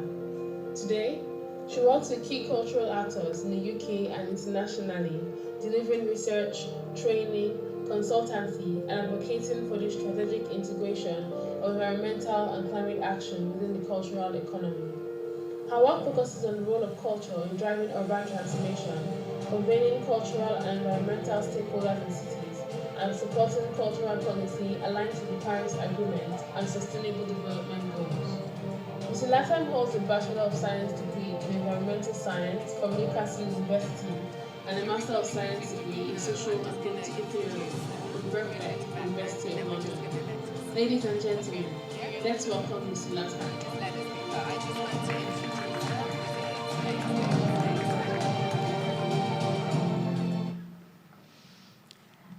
Okay, I'm going to just switch hats quickly. I'm now going to put on my hat as chairperson of Lagos State Council for Arts and Culture. And I want to explain why I'm here talking about Lucy. So I met Lucy a couple of years ago when Lagos State became a member of the World City Culture Forum. The World City Culture Forum brings together cultural leaders from major cities around the world. There's currently 38 members. Cities are selected not just on their strong cultural identity, but also their power and influence economically and in their regions. And in the last 2 summits, Lagos State was the only African city represented, which is not good enough, and we have to make a change on that. So for 2 years, Lagos State has been involved in the World City Culture Forum. We look at culture very holistically. You saw the slide earlier on of Justine Simons explaining how we look at culture. And the World City Culture Forum gets together, discusses policies, programs, and develop blueprints and publishes reports that can be used as guides to our city leaders in terms of culture and how to embed culture into the urban environment. It's very much a recognition that at city level, city leadership level, at community level, that's where we can make the greatest impact. So last year, a report was published on using culture to make impact in the climate space. And I'm honored to say that Lagos State was part of that report, one of 15 cities that was part of that report. And I have to say a big thank you and a big shout out to His Excellency Babajide Sanwo-Olu, because I presented it to him when he first took office and he immediately signed off on it. So in terms of, yes, it was just one signature, but actually it was a huge stride forward that we've got a city leader that's prepared to engage in the culture and climate space. So Lucy was very instrumental in helping compile that report. Her company that she works for, Julie's Bicycle, works very closely with World City Culture Forum. So she hopefully is joining us online. I'm really sad she's not here in person, but she's very conscious about her carbon footprint. So hopefully she's going to be joining us by Skype. And so Lucy, are you there? Is she there?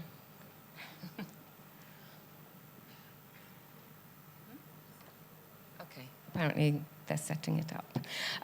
Meanwhile, World City Culture Forum, I'd really encourage you to get online, go to their website, and see all their work they're doing. It's an open forum. Lagos, please participate, become part of the conversation, and go to the page there that talks about culture and climate change. And it's there for us to get engaged in, and for us to understand that we're part of a network. There are other cities developing their own policies and doing a lot of work in the culture and climate space.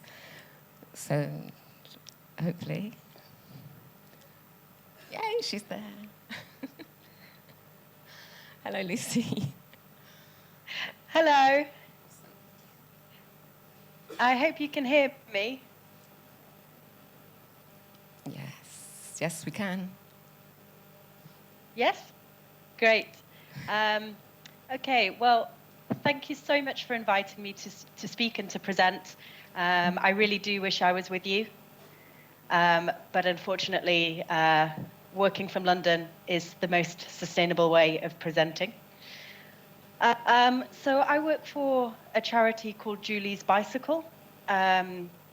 We are based in London and building a movement between arts and culture and action on climate change. And we do this because we believe the creative community is uniquely placed to transform the conversation on climate change and translate it into action. And I would say historically, arts and culture have not been considered central to action on climate change, but thankfully that is changing, and your event today is testimony to that. So we believe that the cultural community is critical and also an essential repository for solutions, not to mention very useful things, as Polly mentioned, about being critical and having a space to challenge ideas, as well as a place that's playful, creative, democratic, engaging. So at Julie's Bicycle, we're supporting this movement, what we call the creative climate movement. And we have consolidated a number of trends that we see taking place across the world. And I'm going to relay them to you now to give a context to our work. So that first trend is creative content. So across the world, we're seeing new artworks, productions, exhibitions, plays, music, all inspired by themes of environmental sustainability. Artists are also acting as activists, speaking out and up, using their voices on the world stage to accelerate positive change. Beyond the artist is the organization, and cultural organizations are transforming their institutions inside out, embedding sustainability within their values, policy, business strategy, investment, procurement, education, outreach, and communications, as well as their creative programming. We're also seeing increasing numbers of organizations who are working together. So we call these creative climate collaborations.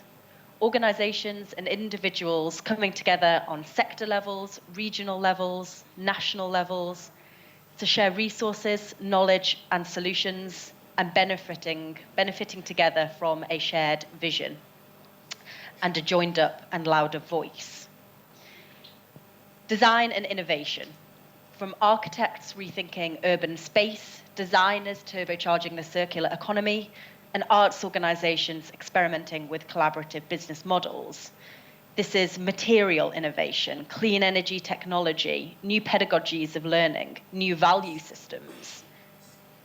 And then finally, policy and funding bodies. So the decision makers who create frameworks that enable and encourage environmental action. And some of the projects that we've been working on help bring those trends to life. So speaking of policy and funding, Julie's Bicycle has been working since 2012 with our national cultural funder, Arts Council England. And Arts Council England has introduced an environmental policy whereby all of its funded organisations have to report on their main carbon footprint and develop environmental policies and environmental action plans. And this funder funds around 750 organisations every year. So that's 750 organisations who are reporting data and environmental documents to Julie's Bicycle. So that means that we actually have the largest data set of the world of environmental impact within arts and culture. And it's really useful because it helps us draw together very useful information. For example, it would take almost 115,000 trees 100 years to absorb art's carbon footprint. We also know that the arts sector in England uses the equivalent energy to power over 120,000 UK households, and the amount of water used could produce cotton for 2.7 million t-shirts. So the impact is big, we know that.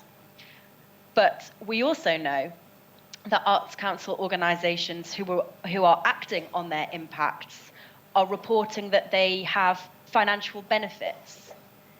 So 66% of those organisations reported financial benefits, 50% reported reputational benefits, and 81% reported improved workplace optimism. So taking part in sustainability programs in the workplace makes your people happier, give them a better reputation, and also saves money. Now, what's really important about this policy measure is the support structure that surrounds it. So Julie's Bicycle developed a range of training events, webinars, resources, guides, case studies to support environmental literacy within the sector and facilitate the exchange of environmental best practice. And I'd like to say that these resources are freely available on our website. They cover issues from energy management to sustainable production to biodiversity to renewable energy to the circular economy. And I can send Polly some links and maybe she can circulate to anyone who is interested to read more about our work and our recommendations. So another program that we work on that Polly has already referred to is the Cities program. And we have multiple engagements with cities. The one I will refer to today is our relationship with World Cities Culture Forum, in which Lagos is a member and where I first met Polly. And from working with World Cities Culture Forum, we've been able to profile cities all across the world to see how culture and climate change are coming together across policy, practice, funding, engagement, education. Because these two interconnected policy agendas also influence urban planning, social inclusion, health, commerce, and regeneration. So our last report with World Cities Culture Forum highlights that there is increasing collaboration between cultural and environmental departments. There is a growing body of cultural strategy connecting to climate and the environment, that more cities are exploring and embedding environmental themes in programming, learning, and outreach, including artist commissions and residency programs. And cities are increasingly experimenting, designing, and co-creating new sustainable urban models, recognizing environmental sustainability as a driver for creativity and entrepreneurialism. And then lastly, I want to mention the work of individuals, because there are people, as Polly said, there are Greta Thunbergs across the world, and there are artists who are working on this issue for many years. And Julie's Bicycle decided to develop a program called Creative Climate Leadership, which spoke to the fact that artists everywhere were leading on environmental issues, but they needed a community to feel a part of. And we could help strengthen that movement by creating that shared identity. So Creative Climate Leadership is an international interdisciplinary program that aims to connect a community of cultural leaders to take active leadership roles in shaping environmentally sustainable futures. So the skills and values that we really believe that are critical for creative climate leadership include collaboration, inclusivity, empathy, openness, self-awareness, action focus, pragmatism, adaptiveness, and of course, creativity.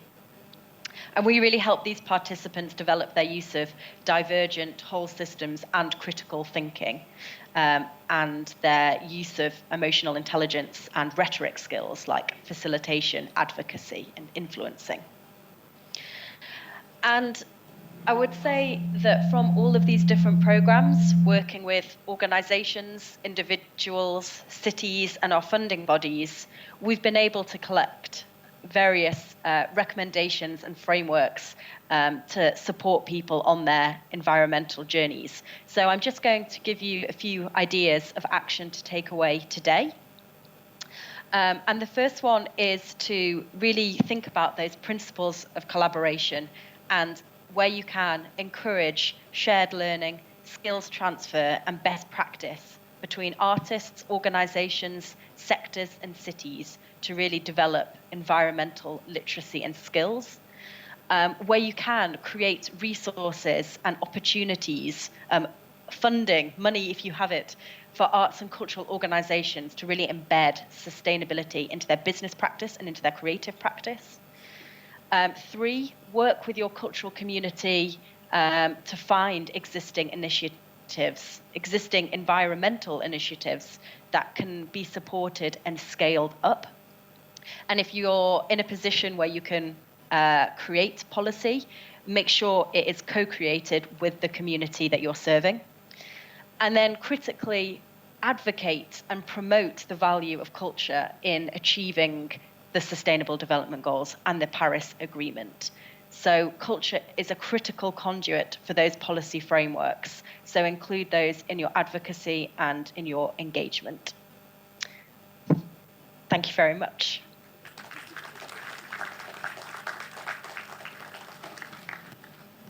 We're moving on to the panel discussion right now, themed, How Can Research, Data Gathering, and Education Make a Difference?, which will be moderated by Tunde Arogumati. Tunde Arogumati is a management and business consultant. He holds a bachelor's degree in civil engineering from Obafemi Awolowo University, Ife. Arogumati has served as president of both the Nigeria Association of Tour Operators and Nigeria Britain Association. He has also served as advisor, Africa Knowledge Transfer Partnerships with British Council Nigeria.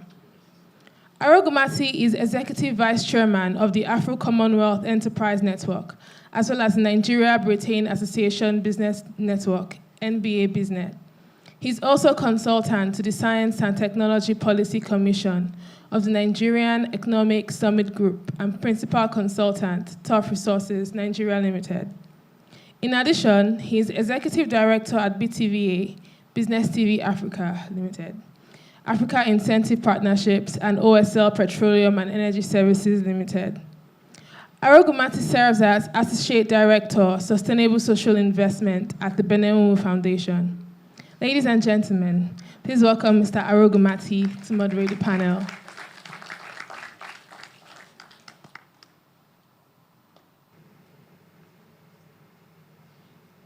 Sean Melbourne has been a British government official for over 3 decades.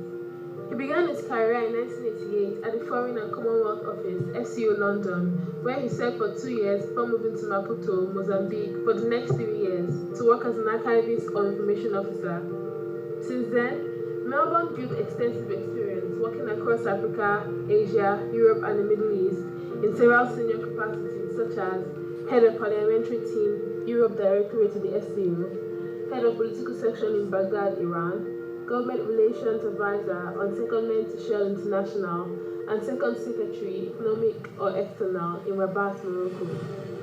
Melbourne is currently Head of Climate Change and Energy West Africa at the British High Commission based in Abuja since August 2019. Before that, he spent 3 years as Deputy Head of Mission to Albania and another 3 in Lusaka as Deputy High Commissioner to Zambia.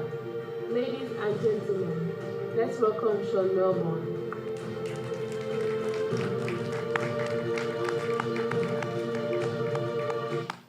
Let's have the introduction for Professor Toyin. Thank you.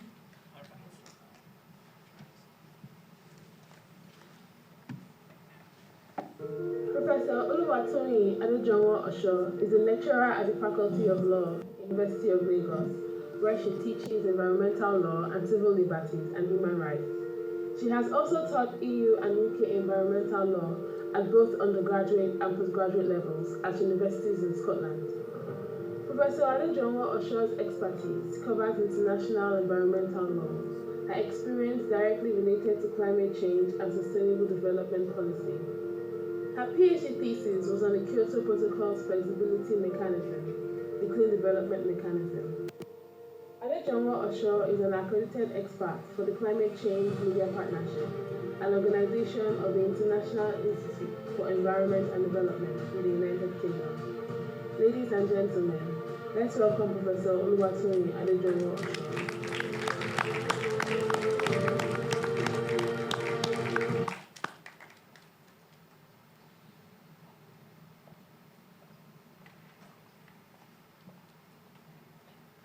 Let's have the introduction for Dr. Andrew Nevin. Andrew Nevin holds a PhD in economics from Harvard University, an MA in philosophy and politics from Balliol College, Oxford University, where he studied as a Rhodes Scholar, and a bachelor's in computer science and mathematics from the University of Western Ontario, Canada. Dr. Nevin is an advisory partner and chief economist in PwC West Africa. He is recognized as a leading global thinker on economics, strategy, capital markets, and investment. Nevin plays several other key roles in the Nigerian public and private sectors, including the founding director of the Africa Institute for Leadership and Public Administration, member of the advisory board at Lagos Business School, co-founder Bekabi, a blockchain-enabled trading platform, and ICON, which focuses on solar technology. In 2011, he was named Strategy Consultant of the Year in 2010 by the Management Consultants Association in the UK. Ladies and gentlemen, let's welcome Dr. Andrew Nevin.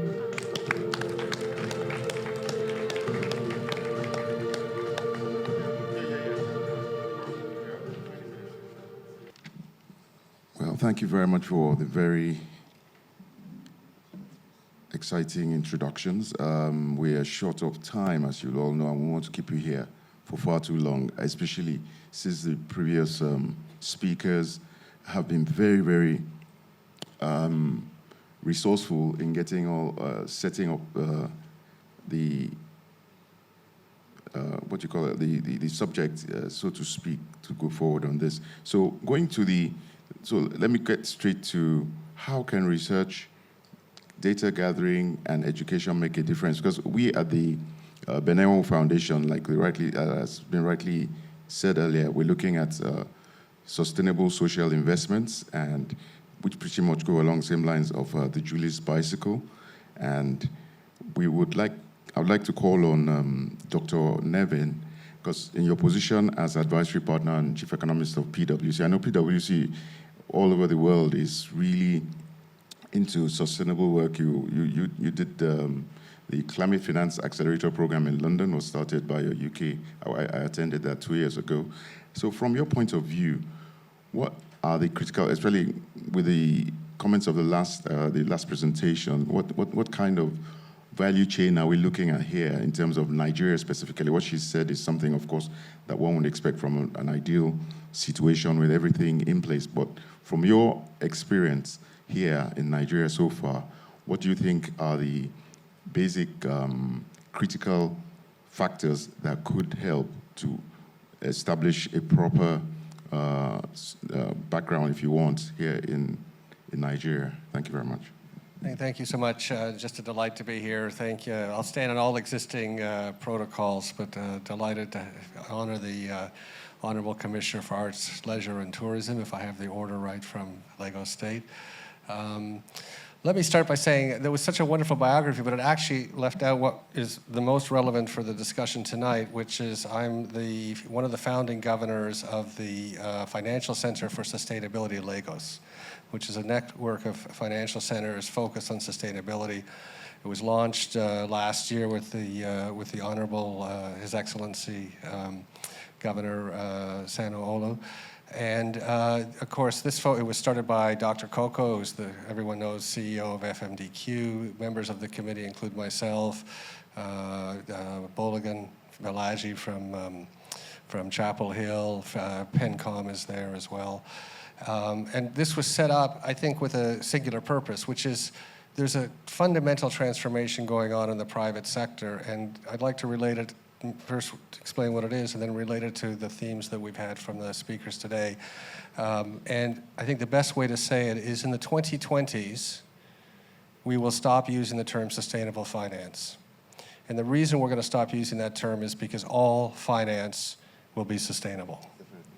It will not be acceptable to finance things that don't fit into a sustainable planet. And of course, I got accused today, I was at another event, of being a pessimist, but actually on this issue of sustainability broadly, which I'll come back to, and on the climate specifically, I've never been more encouraged than by the events of the last few years.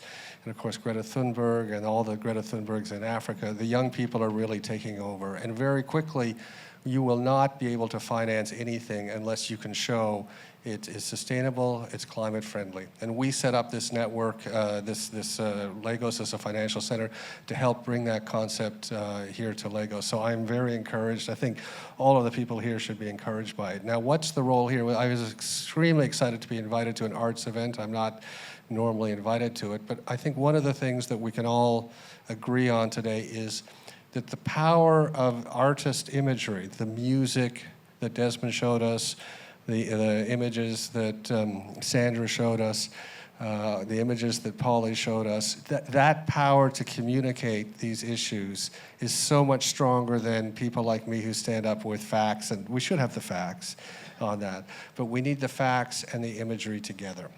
And I'll close my opening remarks by saying one of the things, I've said this publicly now a few times, I'll say it again with the Honorable Commissioner here, it is time to move on from, as much as I love my friend Dr. Calley, from a GDP focus to an SDG focus. And I'm encouraging Lagos State, I've said it to the governor, I've said it to the deputy governor, I'll say it to the Honorable Commissioner tonight. I would like to see Lagos lead the world in saying, yes, we report GDP, but more importantly, we report in an integrated way our progress on the SDGs. Because at the end of the day, that's what really matters to us. And one last fact I'll leave you with. United States, I'm not American, I mean, I like Americans. I'm just by, I'm not American, I'm Canadian, and I'm sorry we take so many of Nigerians these days. And actually I'm sorry he's left us, the High Commissioner for Canada was here earlier today and sadly had to leave. So, but President Trump stands up every day and says the economy is doing so great. Every year that President Trump has been president, life expectancy in the United States has decreased. So here's the trade-off: money, life. Thank you, God, so much. Yeah, thank you very much, Andrew.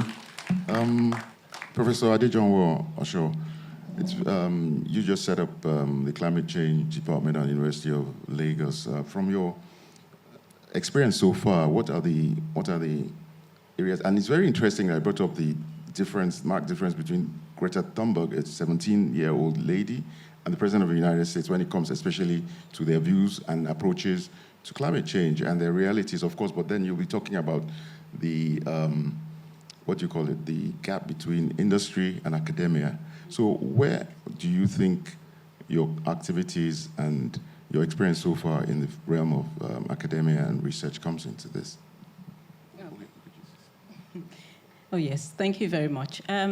Okay, so with regards to the link between, academia and the response to climate change, I'd like to say that climate change, or the global response to climate change, was actually started, and it was spurred by research, data gathering, and also education. So if I could go down a bit of historical perspective, the United Nations Framework Convention on Climate Change is actually based on the first IPCC's report. That's the Intergovernmental Panel on Climate Change. And what we would see is that subsequent and also the continuous response and the continuous global efforts to actually address climate change is actually based on research, on data gathering, on climate modeling, actually. But I think that education plays a very vital role because, it becomes useless for you to have research and data gathering, but where there is no dissemination, then there is a gap. So yes, definitely education plays a role, but at the same time, research, data gathering is very, very important. And this has been the thing that has sustained the global response to climate change. It actually started it, and it continues to spur it. Yeah, thank you very much. We did mention the Climate Finance Accelerator earlier, the African Knowledge Transfer Partnerships, on which I worked also a while ago. Sean, the United Kingdom has taken, at least I know for the past 3 years, a foremost position in terms of climate change and climate action.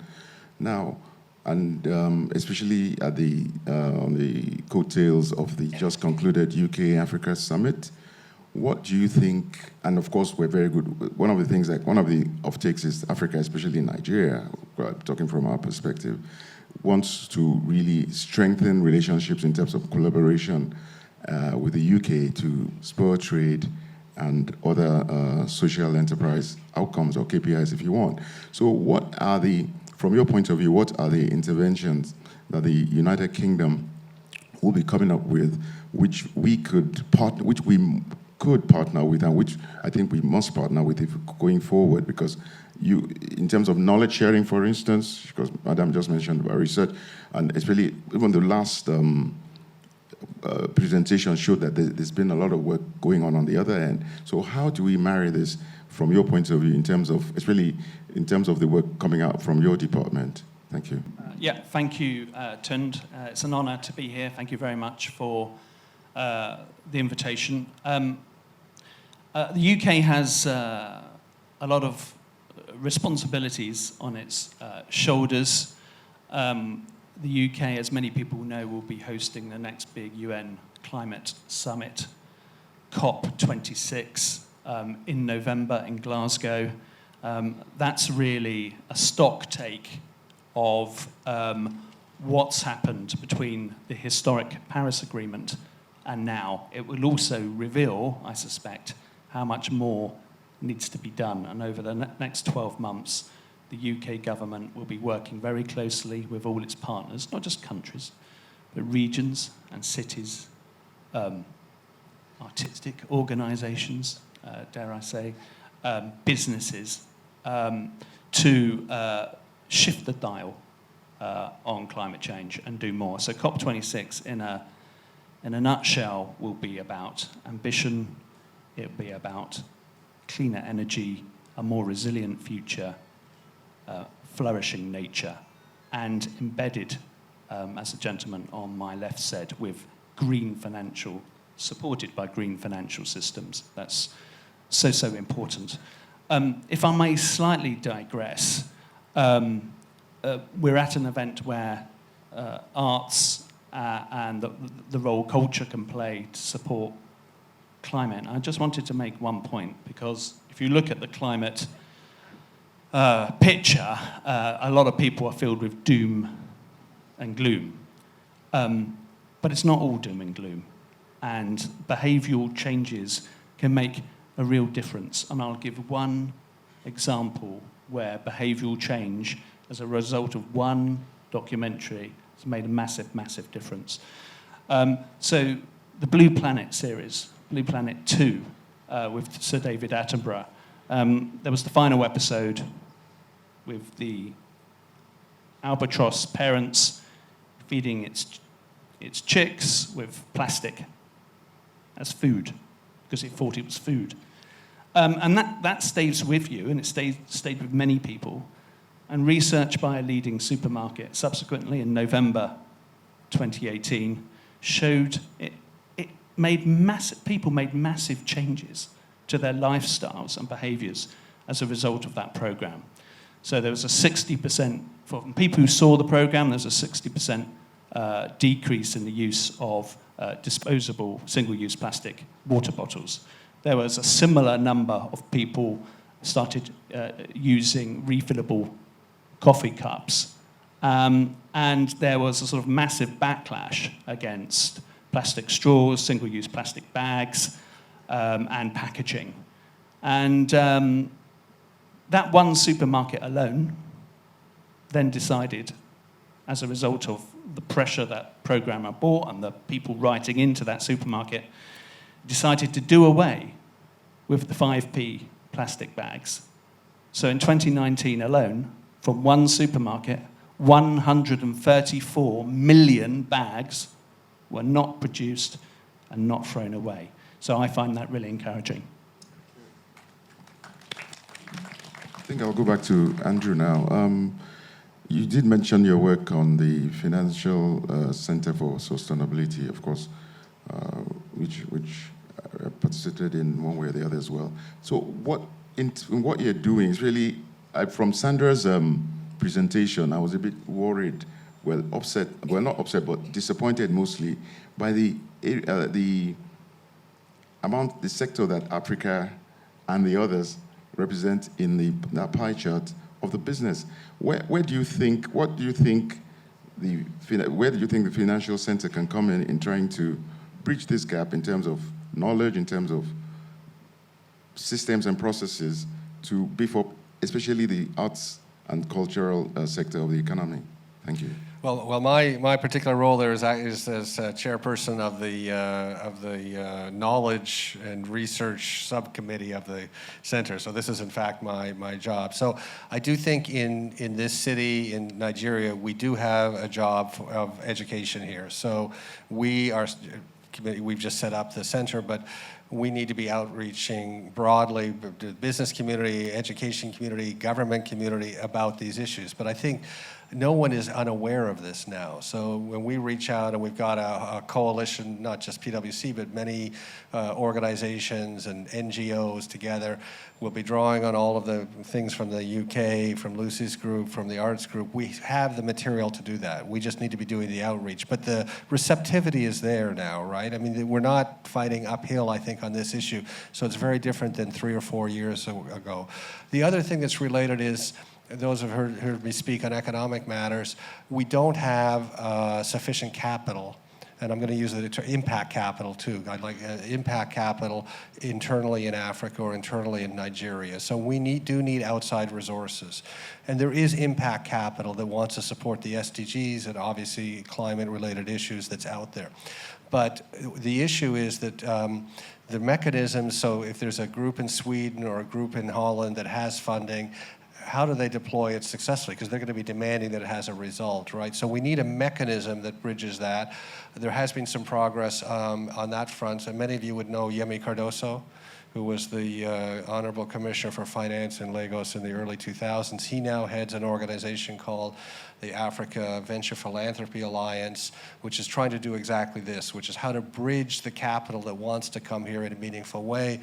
Also, of course, we need to unlock the capital internally. So if we play our role in educating all the stakeholders, we play our role in bridging to this impact capital, and one of the things that I think is very heartening is that there has been a kind of centering around the SDGs. So if you think about impact, positive impact, it could be very disparate. People don't understand it. But now we have a language. The SDGs are becoming the language of impact. So someone says, I have impact on SDG 6, 11, and 14. I have impact on 1, 2, and 6.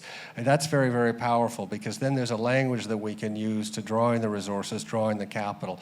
But one specific thing that we're going to see within a year or two is something called an SDG bond. And basically what's going to happen is someone will be prepared to pay your interest payments. So if you are a company, a for-profit company, who is delivering something that has SDG impact, if you can demonstrate in an audited way that impact, someone will pay the interest on what you borrow. And that will be very powerful for us on that because it'll become more measurable.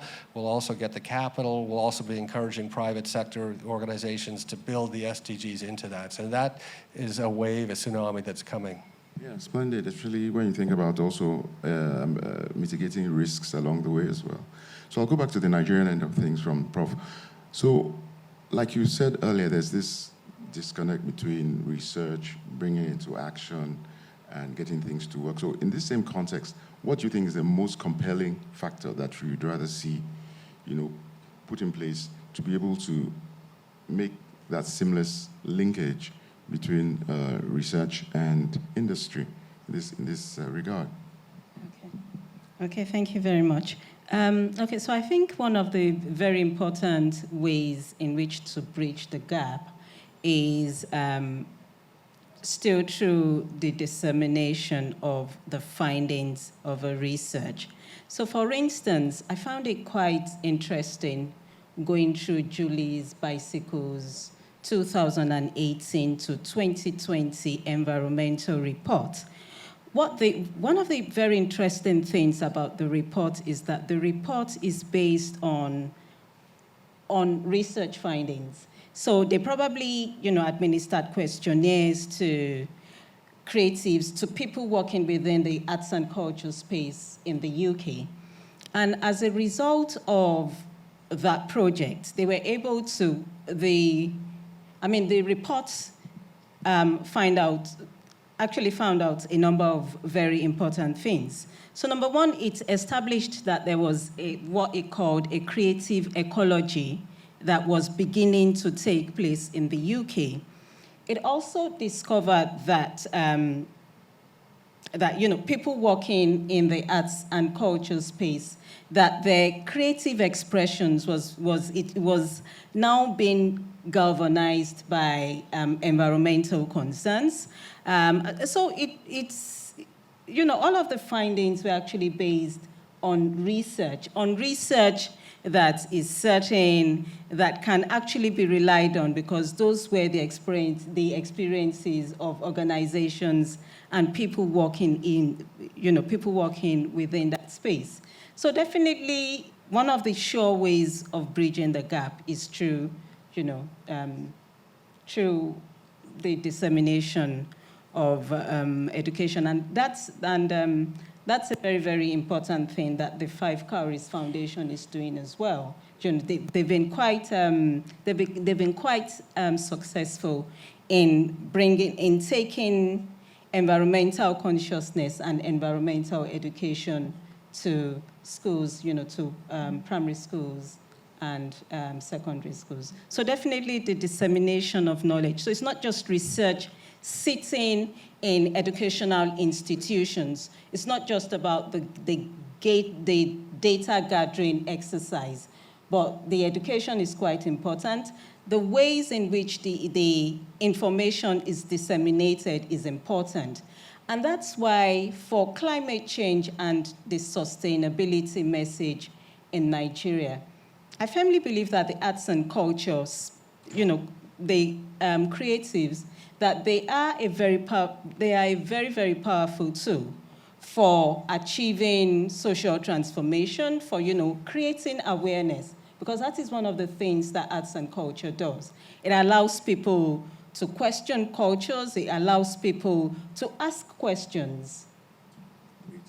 Thank you. Yeah, I think we should really take questions now because especially, and thank you very much, especially those who, practically all of us who came quite early, we stayed here the whole hog, and it will be very nice for us to ask a few questions, especially not just going back like without some interaction from that side of things. So do we have any questions, please? Yes, please. Sorry. Good evening. Standing on all existing protocol. I don't have question to ask, but I want to contribute. Like in terms of... Sorry, because of time, we'll give you just 1 minute. Yeah, in Africa here, we have loss of identity. During the colonial period, we lost our identity. So the only way we can contribute is to go into research. And how can we do that? It's through education. To research into the unknown. So the concept of culture, when we talk about culture in Africa, I think we should start by reflecting our culture. For example, please, can you stand up? Sorry, excuse me. Sorry, sir. I like what he's putting on. This is Africa. Great. So we have to bring out our culture by reflecting in the little things we do, and in the way we dress. That is the way we can reflect our culture. Thank you, madam. Yes. Thank you very much for the opportunity to ask this question. Dr. Ama with Live Abundantly. As we know, one of the crises in Nigeria is lack of data. When we speak about the SDGs, we know from the report with the UN in 2017 that it was actually identified. So what are your suggestions for creating a data culture in Nigeria so that we can address the SDGs more succinctly?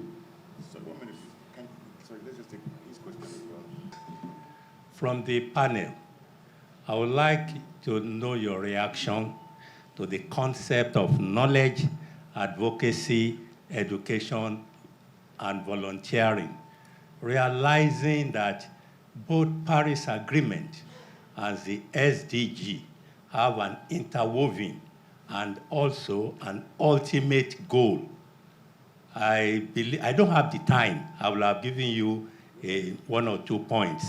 I think I better rest as that, but I think it's what I call this conversation continues.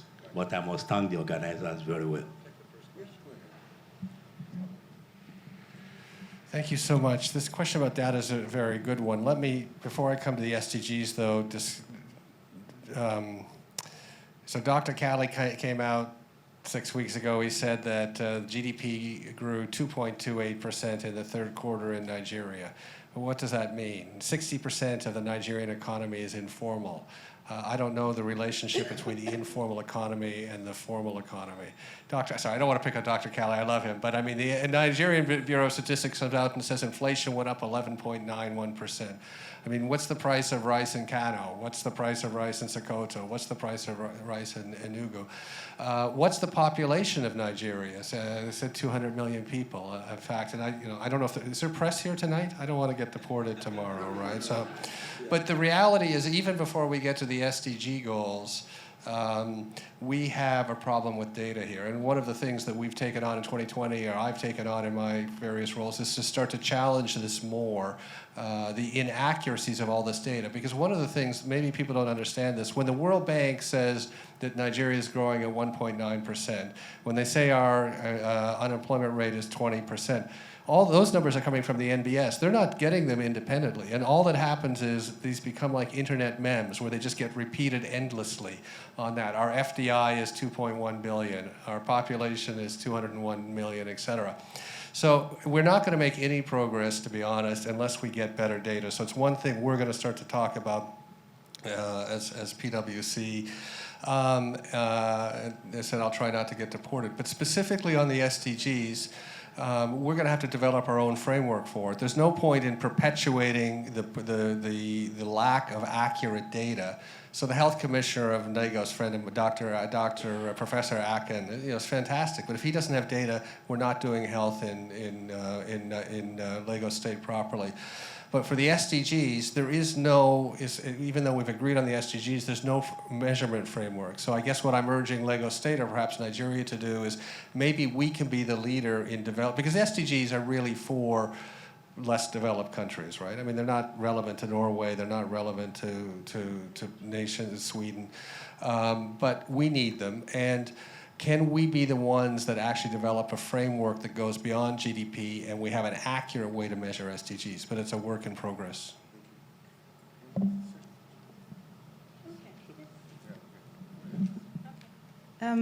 Yes, thank you. Thank you very much for your question, sir. So you asked about knowledge, research, education, and then you made mention of the Paris Agreement.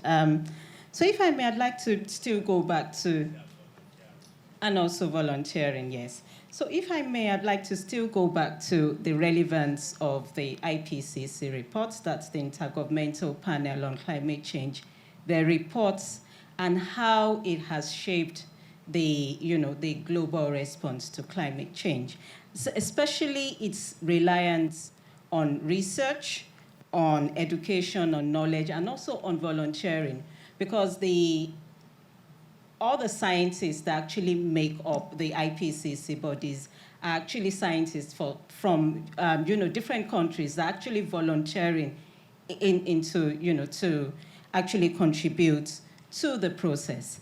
But still going back to the issue of research, what you would find is that at the beginning of the climate modeling and data gathering in the 60s, and then going on to the first IPCC report in 1990, which actually formed the basis of the United Nations framework, the framework protocol on climate change, and then the 1995 IPCC report.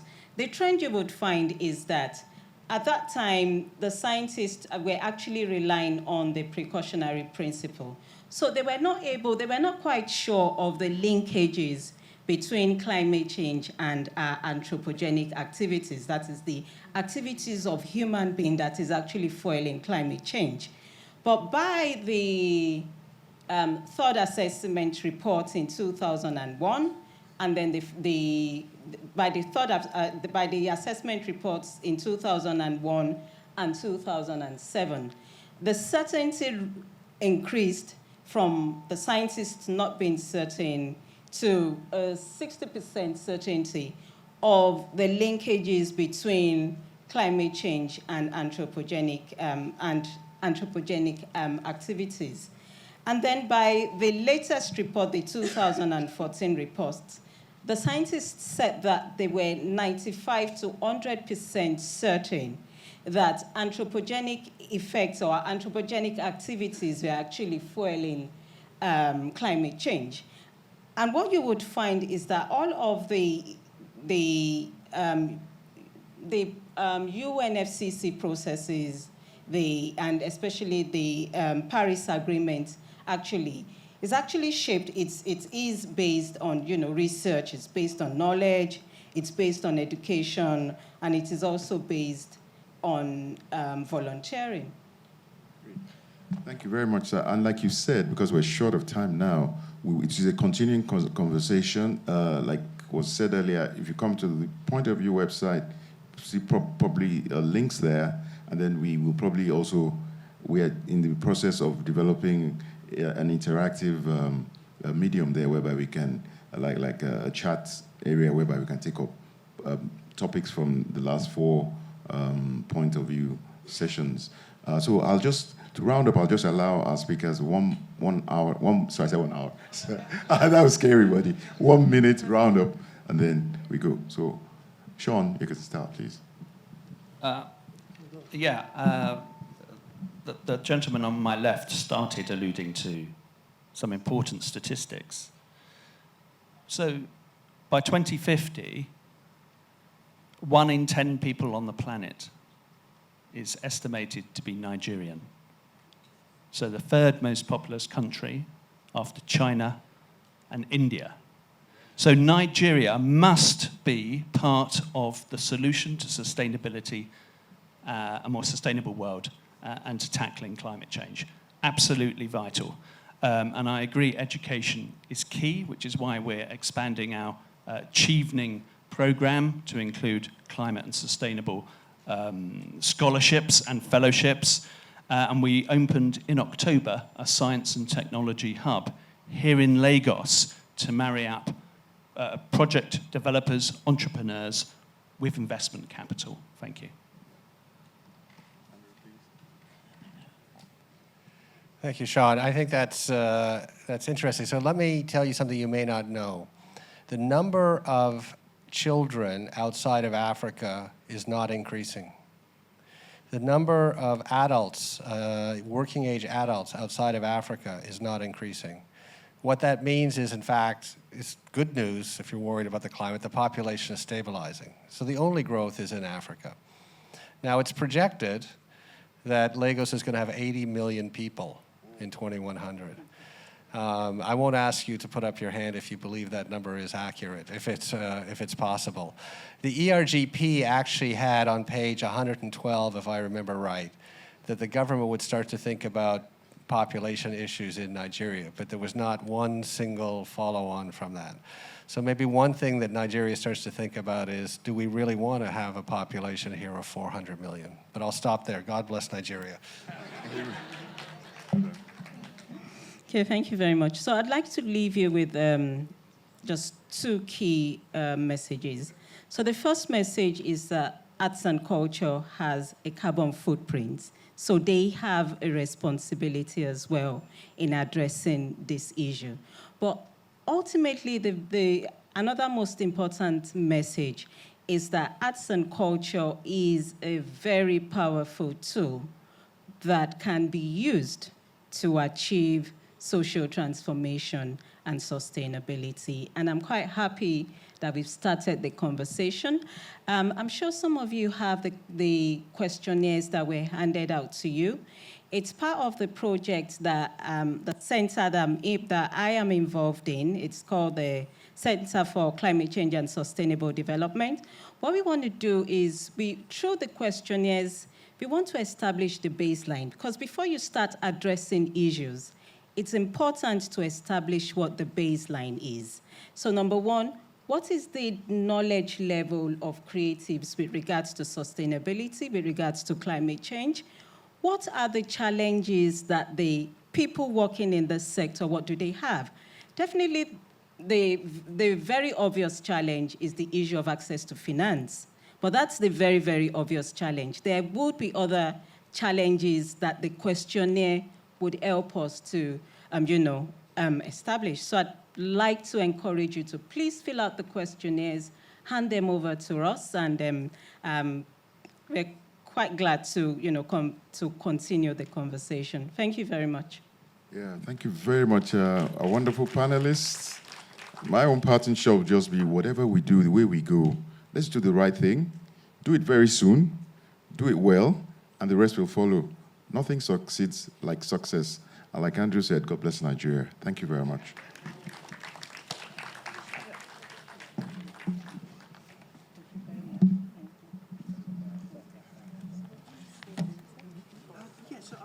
I'd like to say a big thank you to His Excellency, the Executive Governor of Lagos, ably represented by the Honorable Commissioner for Arts, Culture and Tourism. I'd also like to say a big thank you to, and she's accompanied by her husband. I'd also like to say a big thank you to the speakers and panelists, Polly Alakija, who's been very instrumental to the success of this evening. There's also Sandy Mbanefo Obiago, Sean Melbourne, Andrew Nevin, Tony Adejonwo Osho, and of course Lucy Latham, who joined us all the way from London. I'd also like to say a big thank you to Irulu Dosumu, Professor Bruce Onobakpeya, the Deputy High Commissioner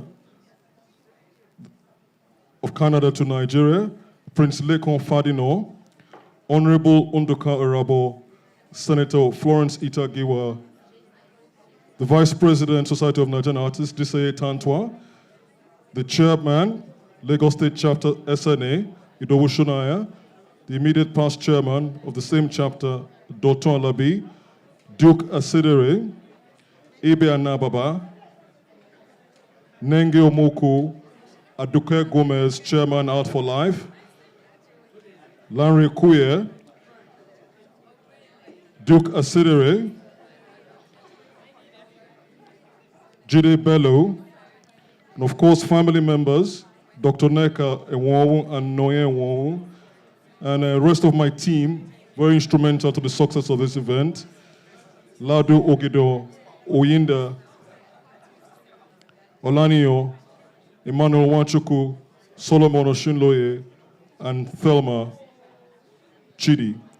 I'd like to also say a big thank you to the audience. You've been wonderful. And until we meet again in February, I say a goodbye and good evening.